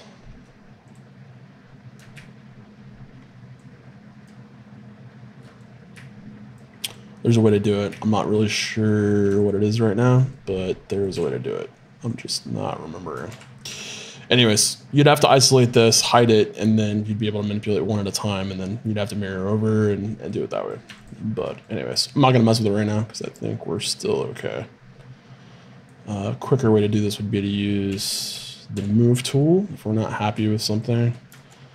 This horn tip might be a little too long on the outside edge, so pull this up, move this in a little bit here. Yeah, it's a little better. Okay, so now that we've got this kind of in place, let's go ahead and work on our fixing our tool first to have this added as the next insert mesh in our insert mesh brush. So once we have this selected, make sure it's from the proper view again.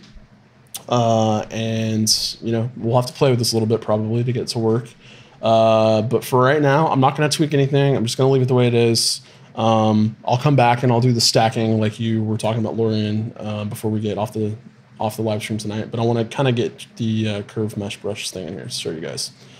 So we're going to go to brush. We're going to go back to our dragon brush. Make sure that's selected. Make sure we have our proper subtool selected over there on the right. And we're going to say create insert mesh. We're going to append this. And I'm going to skip that note. Okay. So now here it is in our insert mesh. So if we switch back to our concepts of our dragon over here, now we can kind of play with getting this into our dragon. So I'm going to switch in the top view because this is going to be the view we need to be in to drag this out. And we want to drag this out from the center all the way down the back of our dragon and kind of place this in. So just to show you what this is going to do, I want to be on the dragon body. So I'm going to select that subtool. And if we want, we can jump up here, hit shift, hide everything, and then just go back to this to work on this by itself. Make sure this is selected. If it's not, I can hit M, make sure I grab the right thing here. And so we can do this one by one. If we wanted to, go to the center, drag this out, get it to be the right size, and then there we go. So now it's added in. And if we wanted to do it one by one, that's basically what we would have to do. So we would have to position this correctly, you know, get that lined up there, switch into our move tool, pull this down, get it positioned, all of that. And we would have to, you know, manually go in, try to stack that, use an array like we did for the arms or something to get that going. Now, there's a lot easier way to do that. So what we're going to talk about tonight is the curve options for your brush settings. So I'm going to go ahead and get rid of this. So you were asking, Lorian, if there's a way to get rid of geometry. And another way to do that, if you're just talking about specific pieces, big chunks, is you can do that using selection. So I'm going to clear the canvas, hit Control-N, draw this back out so that we're just editing this. And you can see that this current insert is masked. So I'm going to hit Control and drag to clear the mask. And you'll also notice that was added on top of our existing body. So I don't want that because basically this is not a separate subtool. And so I want to get rid of this and start over. So right now it's hard because everything's connected in the same subtool. So if we look again at the polyframes, you're going to see that we've got different subtool groups in here. So everything that was part of the new insert mesh with these plates is a different color, which tells me that if I hit Control, Shift, and left click, or yeah, it should isolate that out. And now if I hit Control and left click, Control Shift and left click and drag, it will invert that visibility, which means that those plates are now hidden. Now they're still there, but they're hidden. So now I can go down to my geometry mesh, down to modify topology, and then I can hit delete hidden, and those are now gone. So now if no matter what I do, hit Control Shift click, nothing, those are gone. They're not coming back. So let's talk about how we can start really quickly getting these down the whole body of the mesh over here, because I wanna get this going. So there's a really cool feature in ZBrush called curves. And if we jump into our brush menu over here and our stroke menu, which I'm also gonna drag over here to the left, we've got curve options that you can see down here. So the way that you need to enable curves is basically you have any brush selected, and you've actually got separate curve mesh brushes. So if you look at these as an example to start off with, just look for the word curve, and then using something like this, you can play with inserting these on your mesh. So another example of, let's just pick curve strap. So again, I hit M. Well, here's not an insert multi-mesh. So let's pick one that has multiple parts. Yeah, okay, so clothing is a good example. So you've got all of these parts here for what's in this multi-mesh brush. And again, all of these currently are just different pieces that you can drag out by themselves. But what you might want to do is turn on curve mode, and now you can drag out a curve and it will automatically insert layers of these back to back to back, okay? So that's all you gotta do to turn any brush into a curve brush is turn on curve mode. And then you've got all of these options here, curve functions, curve modifiers. Those are all under the stroke menu. And then there's some settings in your brush menu here, such as depth that we're gonna play with. And yeah, I think that's it. So that's an example of like how the curve brushes would work. So I'm going to undo that. Let's switch back into another brush. I'm going to try, let's try the curve strap. Yeah, okay. So this is a good example. It's a little bit more practical. If you're doing clothing, you can create straps pretty easily by drawing these curves out, and it will create a strap object. Now, the way this works is basically once you draw a curve out, you can grab the end of it and pull this around your mesh. And depending on your mesh settings, it will actually do things like bend and snap to your mesh. So if I go to the side here and I pull the other end of it, you can snap this down onto your mesh, pull it back the other way, like this. And if you're getting off to the side, of course, you can pull to the middle, and then it'll start snapping to that mesh. So there you can see how that works. Pull here, and it's just kind of a game of give and take.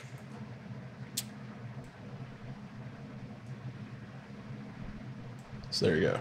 And you can go, there's a really easy thing to use to go around surfaces. So if you want to, you know, curve this around to create straps, shoelaces, you know, you can use your own imagination for whatever you want to do with this. But yeah, it's great for that. And you can imagine trying to sit here and sculpt or even model this, it would not be nearly as fast as this, trying to get this all in place.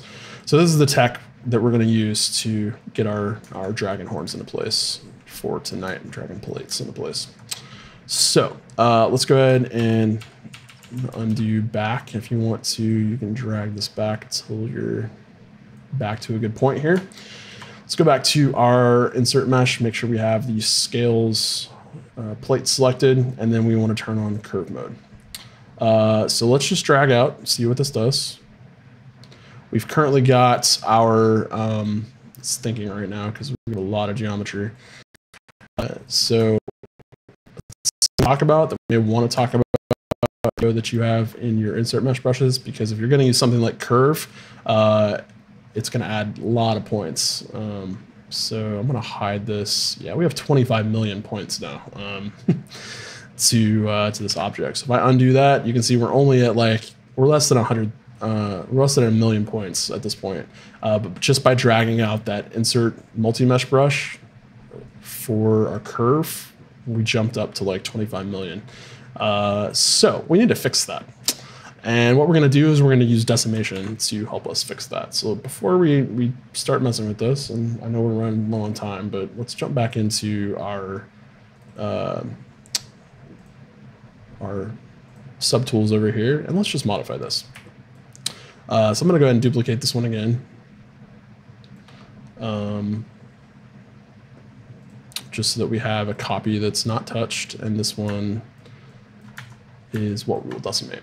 So in order to decimate this, I'm going to jump over to the Z plugins. I'm going to pick up Decimation Master, and let's drop this down here.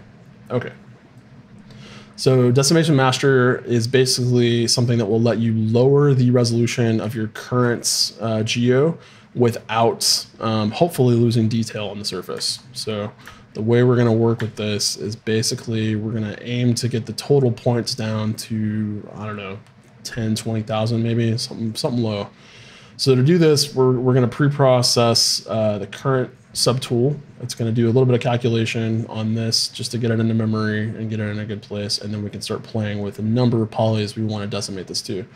So I'm gonna start with 10, and we're gonna see if it lets us basically keep all this detail at 10,000. So I'm gonna say decimate current, and you can see we've got a lot of detail loss there. So we're definitely down to a good number, but it's not really what I want. So I'm gonna undo that, and you don't actually have to undo if you really want to just drag this around. You can play. You can play with this and just update it. So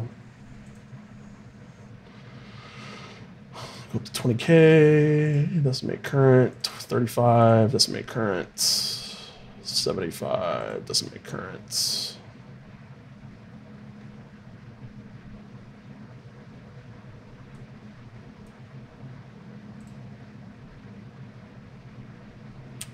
Okay, we're getting better here. So that's 32K.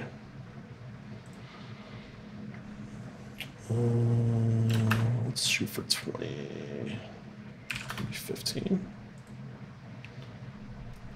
Okay, now the real question is, with this level of decimation, can we smooth, can we bring it back to a level that it's not completely faceted? Maybe not, maybe we can, but we want to think about that. So if we hold shift, we can kind of see what that would do in terms of making that work. And again, you can undo that and bring that back to where it was. But again, the lower we can get this, the better it's going to be. So let's try 20. Let's see if we get better results.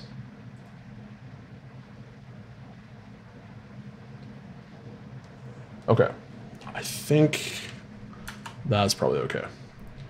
So for now, I'm going to assume we're good. So I'm going to go, again, back into the view that we want this to be in, because we need to replace our mesh here. And I can go back later and clean all these extras up, but right now I'm not really worried about that. So make sure we have the right one selected, which is our new decimated mesh.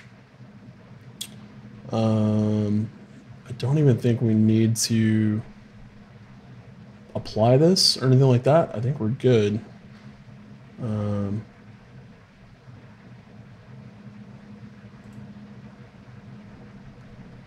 Delete the cache, and then, yeah, we're still at 25. We're good. So, yeah. Lauren says, for a dragon scale, low poly probably works. Yeah, you're right. I agree.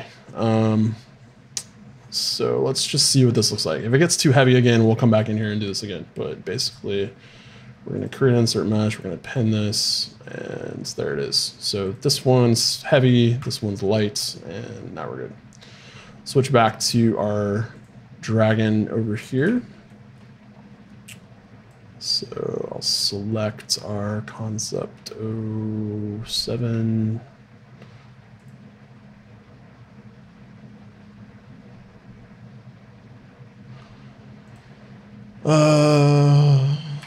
Is this the right one?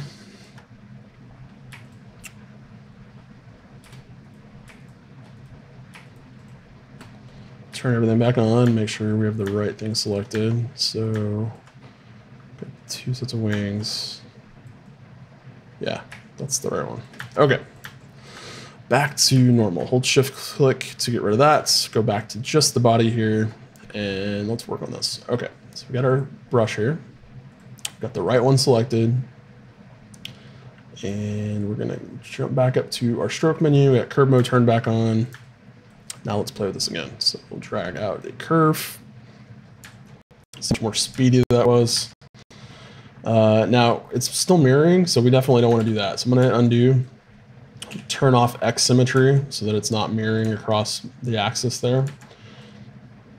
And we're just going to be as careful as we can to draw down the middle. Now I'm not even using my tablet right now, I'm just using my mouse. You can turn on lazy mouse to help you with this, but you know, you want to kind of get this going down the center and with this a little bit. Okay, so now we've got our curve in there. We can do all the same things we did before, drag it from end to end, reposition this, all of that. And I'm gonna show you a little bit of all the setting breakdowns here so we can play with this. And right now they're way too small. So the way we're gonna fix that is if you hover over the curve line, you can see that the usually the brush, the mouse icon is red. If you hover over the curve, it's gonna turn blue. So now if we scale this up and we click somewhere, it's going to change the size of our stuff here. So it looks like we didn't get rid of our old horns because it saved the subtool in a different version there. So I'm gonna go ahead and undo where we're at right now. Make sure we are showing everything just like that. So I'm gonna undo that so that's hidden. Make sure we delete hidden like we did before. And there we go. Yeah, that's gone. Okay. So now we can go back and start drawing. Pull this out. Okay, so what we would want to do is hit S, scale this up, click, and it should change the size of our stuff here. So if it's not, so I accidentally clicked on, there we go. So there we go. That's how you change the size. And now we want to taper this as well. So one of the things we can do for that is if we go down into the settings for our curve, see under the curve fall off, we've got intensity, we've got size. Intensity will change how much these are actually coming off of the mesh. Now I want to leave that one at 100 because we've already got all that locked in. We've got, it'll flatten that down. I don't want to flatten this down. So I actually just want to change the size here. So now if we change that and we click, it's going to start tapering those down just like that. So if I scale this down, now you can see kind of what's going on. We add more and more of these. Now it's going the wrong direction. So I'm going to jump into the curve fall off and I'm going to switch these around. So I'm going to drag that side down, drag this side up. And now when I click, it'll switch directions. So we also don't want it to scale down so small that it's, you know, kind of distorting all that stuff. So what I want to do is bring this bottom one up to maybe about there. And we'll have to play with kind of how that looks.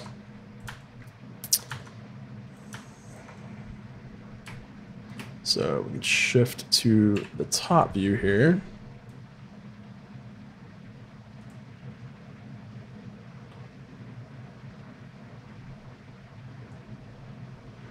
And keep drawing down to the bottom of the tail. And once again, we'll have to go in and play with our settings here. So you can see it's got a little bit of a taper down to the bottom. I'm going to start down here, just kind of get this dialed in. For what we want this to be. So you can see I can drag this. And we don't actually need to go down to the bottom of the tail. We actually only need to go about halfway. So I'm going to jump to the middle here. I'm going to click to insert a point right there. And then if we hold Alt, we can get rid of the point down here.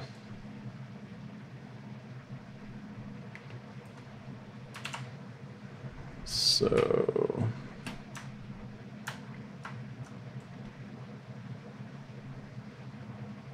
we may have to turn off bend to add that point. So add that in there, hold Alt, left click to get rid of that. And it doesn't look like it's working.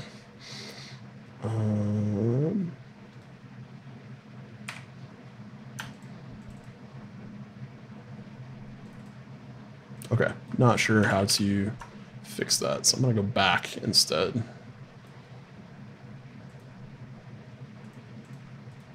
And I'm just gonna redraw this curve. Okay, so we'll start here, go down about halfway to maybe there, and now we'll play with it. So I'm gonna start up at the top. I wanna get that one dialed in to about the right size. That's pretty close. And it looks like you actually want to scale up while you're in the red section of your cursor. So don't hover over your curve when you're scaling your size. You want to scale your size out here and then click on the curve to update it. So to see where this is at on the mesh, currently it's drawing above, which is not what I want. I want it sitting on the mesh or a little bit inside. So I'm going to shift to the side over here, and we're going to play with the setting for the curve options called depth. So I'm going to jump back up to the menu for brush menu, jump down into my settings under depth menu, and then here you can see we have brush placement. So if I drag this down and then we click to update, you can see that it's going to place that more in line with where we want it on the mesh. So I'm going to go back up here, and if you don't want to drag this, you can type in a number, but you basically say where you want that to start and end. So for now, I just want to dial in this first one. So I'm going to drag this down to a place that's good. And we're getting close. Okay, I think that's good. And now we want to taper the size for the last part down here. So let's jump down to the middle part of our mesh here. And I want to pull this up a little bit. So we're going to go to the side.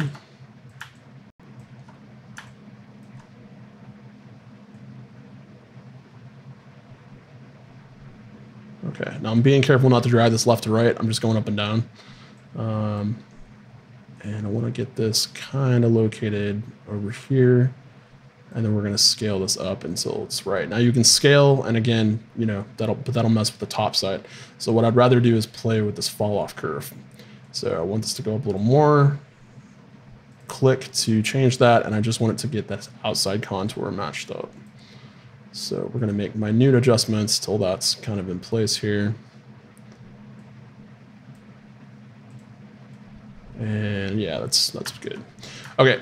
So now the other issue we have is we have spacing problems with the way this is kind of looking right now. So we need to go into our curve options here, and you can play with, I believe it's the curve step. So if we change this to like a 0.5 and then update that, you can see how that's kind of looking. So we want to go pretty low. Okay, yeah, so it wasn't really updating there. So let's try 0.5 again. Yeah, so that's definitely better. More in line with what we're trying to aim for here. So it's a little much. Let's go maybe 0.6. Try this again. I'm gonna drag from the top here. Yeah, I think that's good. So if we want to add on to our curve, get this down to a further part of our mesh, all we have to do is jump in here, pick where we want this to extend down to over here. And then to keep drawing, you can see this little rubber band that's extending out from this side. If you go too far, you're going to jump back into your regular drawing mode.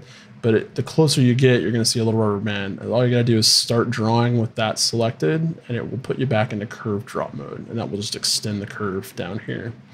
So you can see what that's doing. So we're going to tweak the back end of this curve, get this into a good place. Pull that up a tiny bit. Also notice from the top view, kind of got that in a weird place. I want to make sure we're at the side when we adjust this.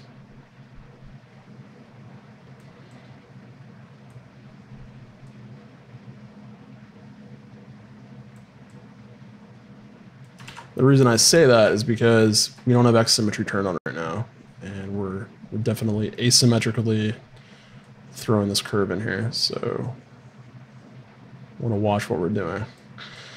Okay, so I think that's good. I'm going to play a little bit more with this.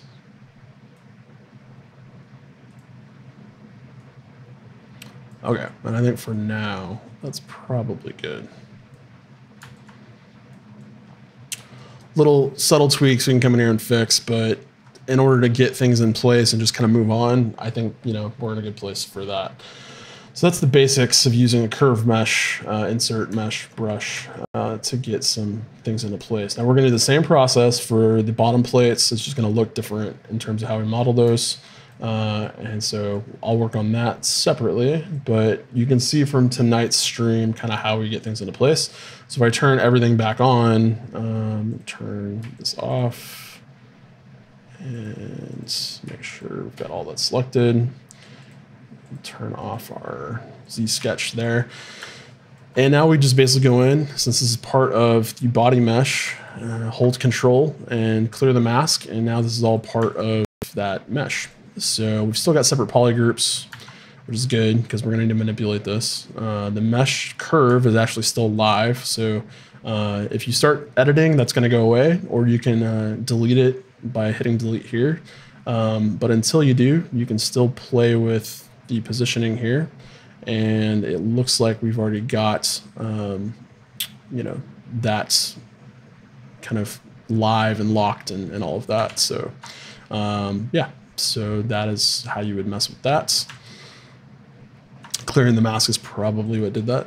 And yeah, now you can see that that's gone. So if we wanted to make any more adjustments, we would want to make sure we don't Dynamesh because that's going to combine just like it did here. And now these are all connected. So I'm going to undo back to that's where that's not the case. And play with this a little bit more to bring this down. Might pull that up a tiny bit. And what's great about having bend on is that if you're concerned about the middle of this, you can jump to the side. And I'm going to turn the wings off because they're kind of in the way right now. But right here, it's kind of going through. So if we pull up here on this mesh, you can just start dragging and create any kind of custom bends you want in this curve, which is pretty cool. And of course, dragging left to right will move those around in the mesh. So play with that. Now, if you need a little bit more width here and that's not working out, add a point in the middle, click on the curve to fix the way that that's kind of tapering, and then work on the taper there. So I'm guessing what's going on is from left to right, we're probably getting off a little bit, because if you look from side to side, it's not going through the mesh as much on this side as it is on this side. So if we want to play with that, we can just jump into our move tool, kind of get this lined up a little bit better, like that.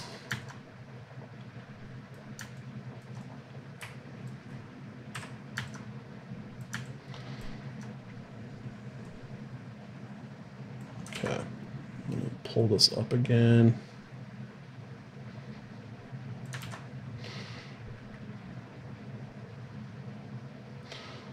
We might even be possible to use the move brush. So let's see if we can use that. Haven't tried this, so it might not work. But so it will work in the geometry. It won't work on the curve because it's already gone and applied that. But that's okay. If we're close and we just need to move some things around, we'll grab our move brush and just kind of get this custom position into place. So something like that.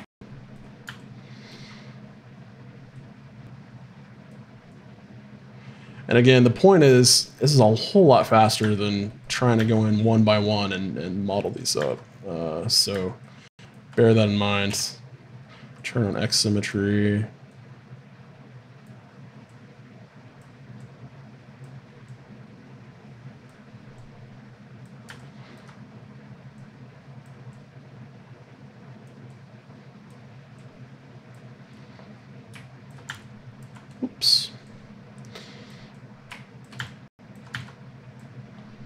Okay, a little bit of, let's go through there and pull that out a little bit more if we're not happy with that. Okay, so before we get off the stream, Lauren was mentioning, wanting to layer these up a little bit more from side to side, which will add definitely to, the way these look. So it's not a bad idea. So let's talk about doing some manipulation tricks to get that into place. So I'm going to go ahead and save this tool, and we'll just save over our concept 07 tonight.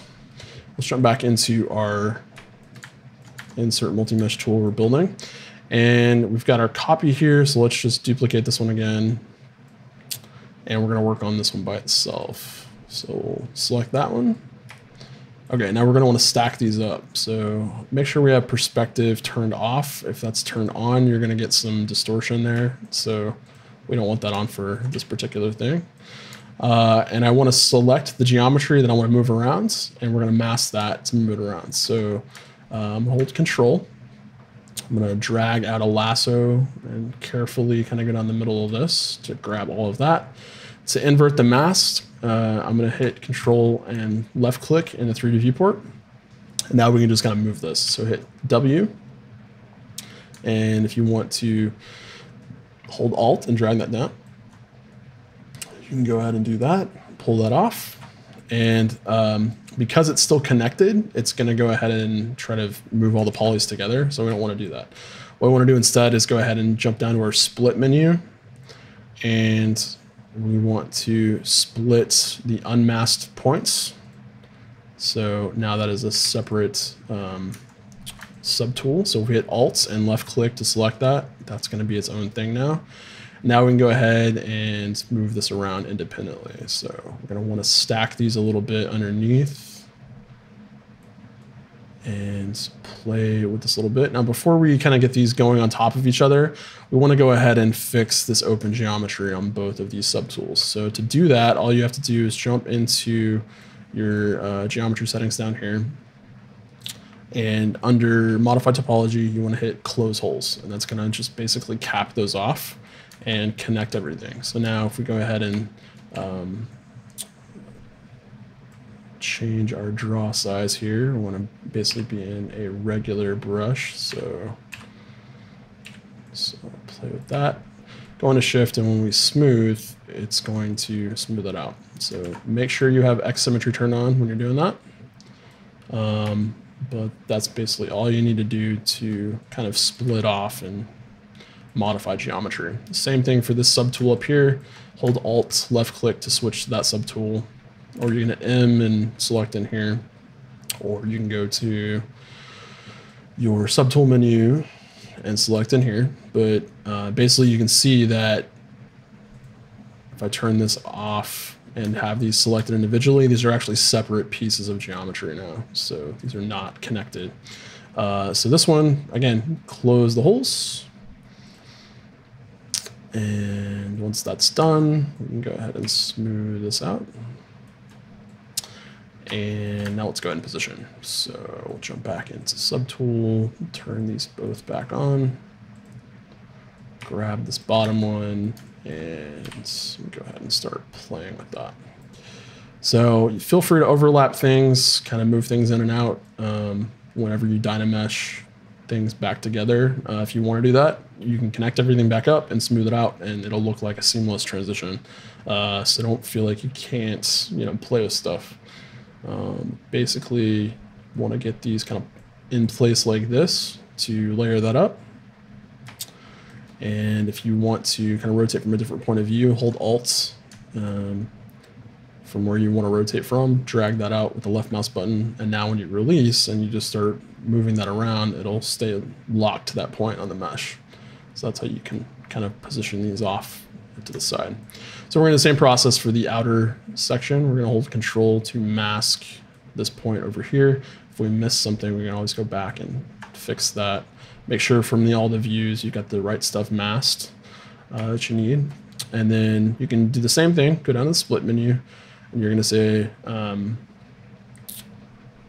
splits. You can do masked or unmasked. So everything that's masked is what I want to split. So I'm going to hit split mask points, Alt click, Alt drag, and now we're repositioning.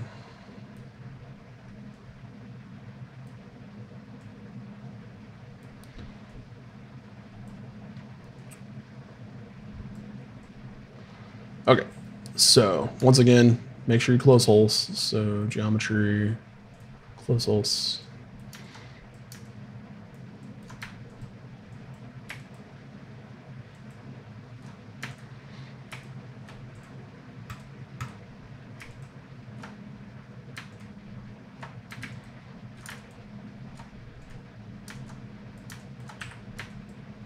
There we go. Do this one, close holes, and then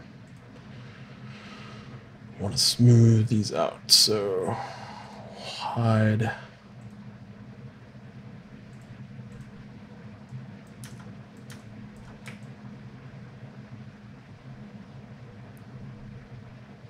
There we go. And for this one, we'll do the same thing, smooth it out.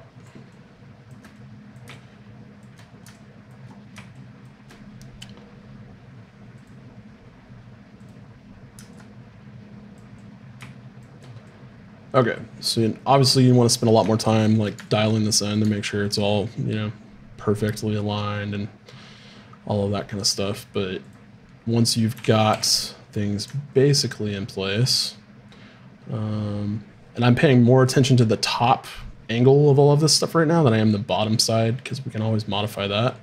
But for now, I just want to make sure these are kind of evenly curving off from one side to the other. And you just need a little bit of differentiation height-wise to get this working. Lorian's asking, don't you need to extend each scale's width to compensate for the overlap? So no, in this case, what I would probably do is just go back in and merge the individual scales back into one mesh and then just smooth out the problems. So let me show you how to do that. Once I get the top horns kind of pointed off in the directions that I want, I like the overlap, hangovers, and all of that. Let's go ahead and kind of fix all this back into one mesh. So if I've got this selected, we can see here by just kind of going through the previews here what all of these look like.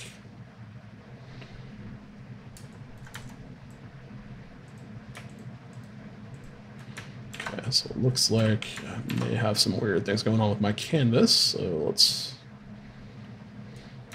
get rid of that.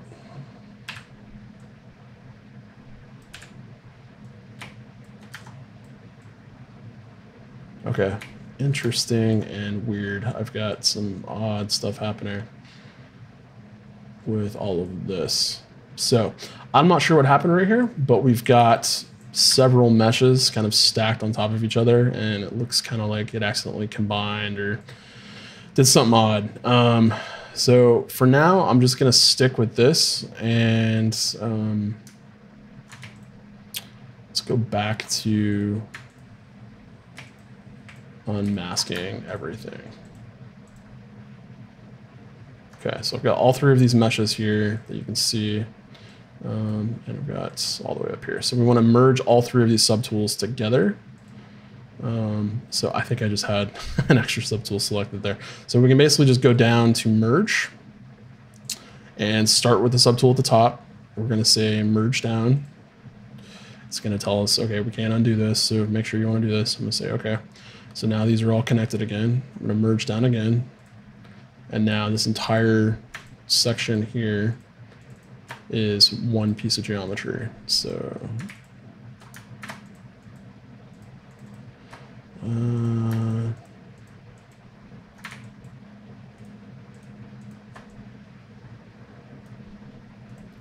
so let's go in our polyframe here, and these are all still kind of separate polygroups. So I want to change that to all be the same. And now that those are all unmasked, if we turn that on, hit Control W, it's going to change those all into one polygroup, which is what we want. So these are still not merged, so they're combined into one subtool. But if we look at the geometry underneath, you can still see the edges are not combined. So if we were to like move this around, with a big brush, you're gonna see there's still some weird things happening. So just to make sure that they are merged, a simple way to do that is if you start smoothing and they don't smooth and it's still giving a hard crease, you know that the geometry is not merged. So what you would need to do in this case is if you're using Dynamesh, basically just go into geometry, go down to Dynamesh, and you'd want to turn this on and Dynamesh these together. So pick a resolution that we're happy with. Bear in mind, we've already optimized this down to like 126 points, or 26,000 points, I think. Let me turn that off so you can see. So yeah, 26,000. So I want to make sure that whatever resolution we pick, it's going to kind of keep that where it needs to be. So if I hit Dynamesh, you can see that that went down a lot lower. So that's not what we want in this case. For now, I'm not really going to worry about this. I'm just going to turn this up, and then we'll have to kind of replay with this. So again, hit Dynamesh. It now merged all of that together. And if you want to double check, you can smooth, and it should get rid of these creases, which is what it's doing. So hit X, make sure X symmetry is turned on. And before we worry about our points and getting those back down to what they need to be, which is not 400,000, it's more like 25,000. I want to make sure the bottom of this is sort of more evened out, because inserting this on a cylinder right now would not really be easy because these are stacked in a weird way. So what we would want to do for this is use a clipping brush. So if we hit C, we can jump into clip, and basically all these are going to do is flatten out our geometry and clip it to a certain shape.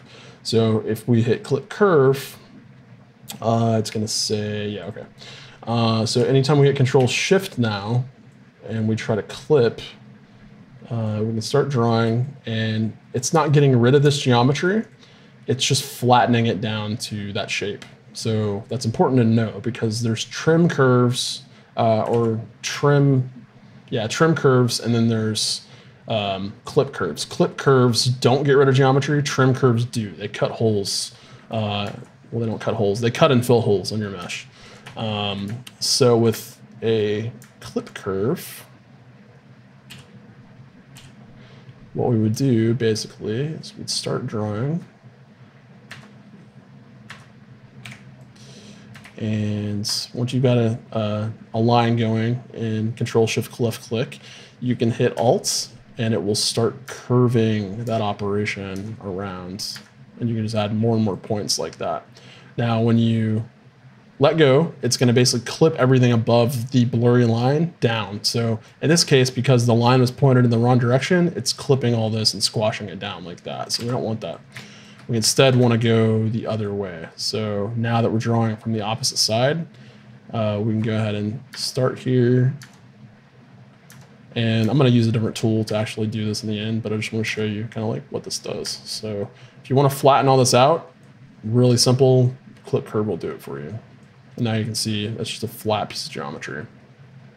So this is how you would sort of get it to match the shape of that cylinder or the body of the dragon or whatever. Not super important, but it can help just to clean things up a little bit. So another option, if we hold Control Shift, is to select the clip circle. And when I was mentioning cutting before, they're actually not trim, they're called slice. So a slice curve is the same tool, except it will actually cut holes. So if I hold Control Shift, start dragging this out, and then hold Alt and curve this, it's actually going to cut all of that geometry so that they're separate pieces. So you can see, because of the different poly groups now, this is actually two separate meshes. It's cut a hole straight down the middle of our mesh. So you can't really see that from without switching into polyframe and looking at the poly groups, but that's definitely what's happening. Okay, so we want to switch into clip circle, and this will be the easiest way to do this. Control Shift and drag. And I'm not sure exactly how to get it to proportionally go out from the middle, but if you hold spacebar, you can drag this around to get it to clip where you need it to be. So once we get it kind of in place and the right size, Make sure it's kind of in the middle, straight up and down. You can do an oval shape instead of a perfect circle if you need to. And once that is kind of where it needs to be, and just clip the underlying surface of these. So I need to go up far enough to hit the top scale there, plate. And then we can do that, and that will clip. Now again, it's going the wrong way, so it holds Z add instead of Z subtract there. Will also let you kind of fix this. There's a keyboard shortcut for that, but I don't remember what it is right now, so that's another way to fix that opposite problem.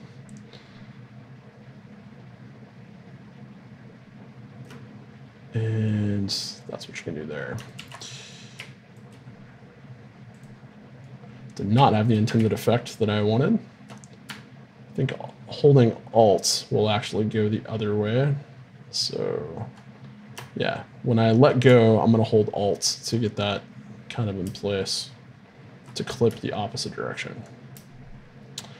Okay, so line it up. Still holding down my left mouse button. Hold Alt now, release, and yeah. Not doing what I want. Okay, so instead, let's just switch back to clip curve.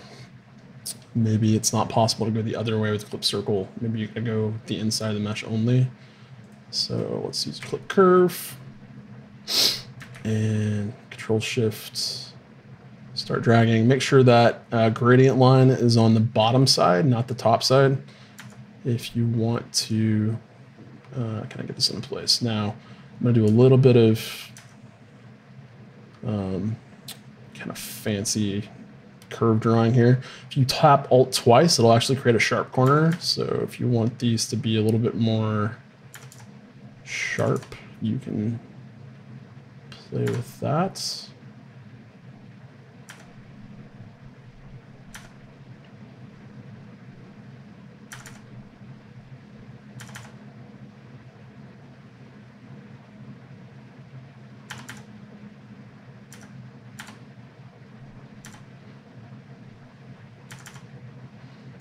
Okay, and now that should flatten down. There we go. Okay, and then as a last move, you want to, before again you start modifying with the, what is that? The Decimation Master, I would go into Dynamesh again. And that's gonna go ahead and make sure that all the geometry that we just flattened is again evened back out. So pick a resolution, Control drag, and that'll kind of reset all of your polygons. Do a quick smooth in here to get that flattened back out. It's where it needs to be. And you're good to go. Okay, so now this should be a little bit easier to kind of line up on the mesh and get those going and all of that. Now again, if you want to do a little bit better stacking from front to back, what you might want to do is get in here with your deformation panel. And once we've got all of this kind of in place, we'll play a little bit with bending, S-bend, let's do maybe skew.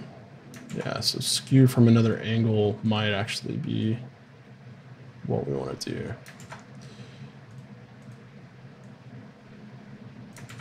So maybe S skew is what we want.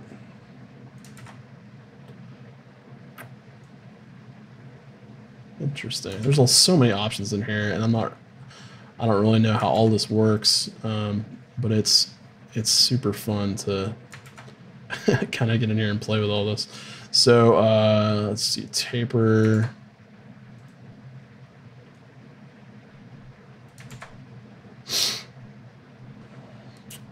Lauren's asking, why did you not cut the bottom of the plate in a smooth curve? Yeah, you can do that. That's cool. It's just one of those things where I stepped it up to do that. But yeah, we can do the same thing if you wanted to do that. So start here, drag, hit Alt, and then just do smooth curves all the way to get that going. But in this case, getting that even all the way across would be a little hard because you're gonna have to anticipate that from the bottom. So you'd have to start up here probably.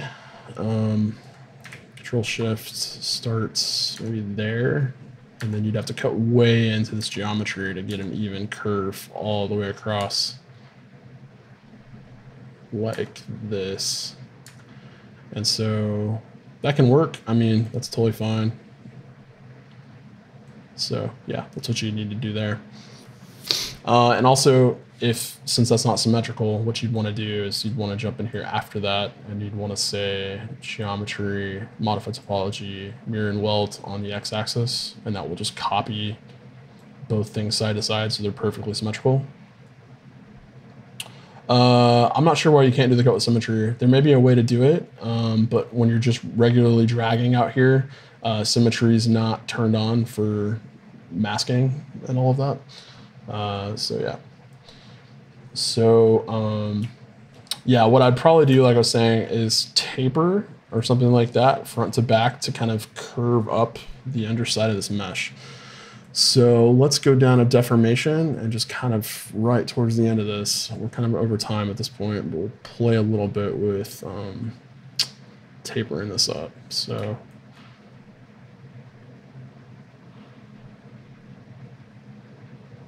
go in the Y direction.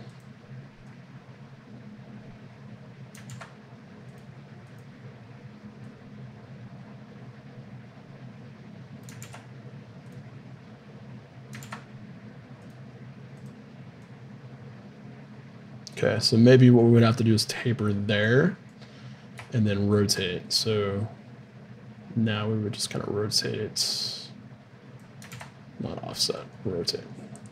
So now we'd hold shift and kind of rotate this back down where it was flat. And now we get a little bit of a raise from front to back.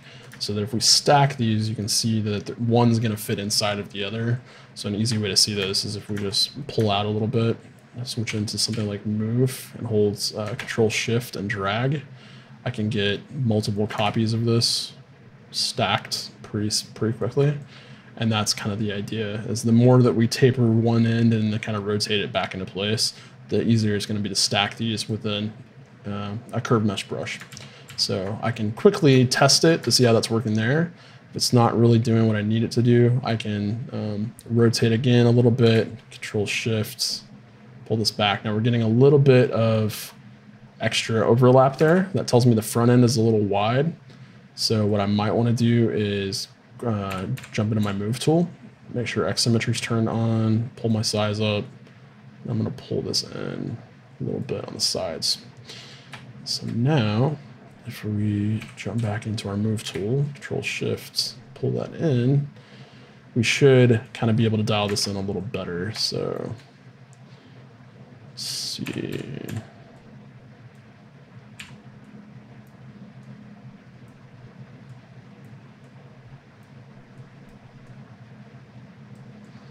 Just little subtle tweaks here and there.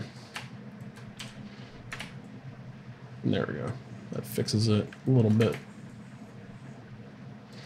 little bit easier there. It's really only a problem in the front plate because the rest of these are going to be covered up. So if you can get that front one kind of working the way it needs to, then you should be good. And the other issue you're going to have is when you're playing with this and the way this fits is making sure the contour matches from front to back in such a way that you're not having a bunch of empty space in here. So what you might do is put one of these into position where it needs to be, work on this one to get it to fill that gap, and then delete the original so that you're working back on duplicating something that's in a good place. So just to kind of show you how that would work, if I decide, all right, well, I need to conform this to actually fit behind into this curvature here, let's go ahead and try that. So I'm going to pull up the inside of this mesh over here, and I'm going to say, all right, well, this mesh needs to kind of be fitting into this lip here. So I'm going to pull these sections around, pull that out to the side, fill that in, get it to where it's a little bit closer there, and then you just make subtle adjustments where you need to fill that up. once you've got that dialed in, it's a lot easier to say, all right, well, now we know this is going to work. Now we can make it into a brush, and there you go. So that's kind of perfectly positioned now. So now what you can do is we've got two copies of the same mesh sitting on top of each other.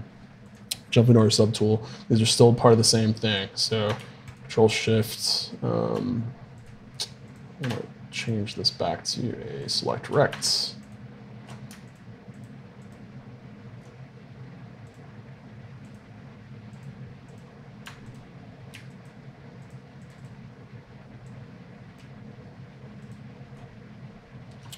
And I only want to select the front piece here. So I'm going to hit Control Shift to green light the front piece. I'm going to grow this with Control Shift A, so it's just selecting that piece there.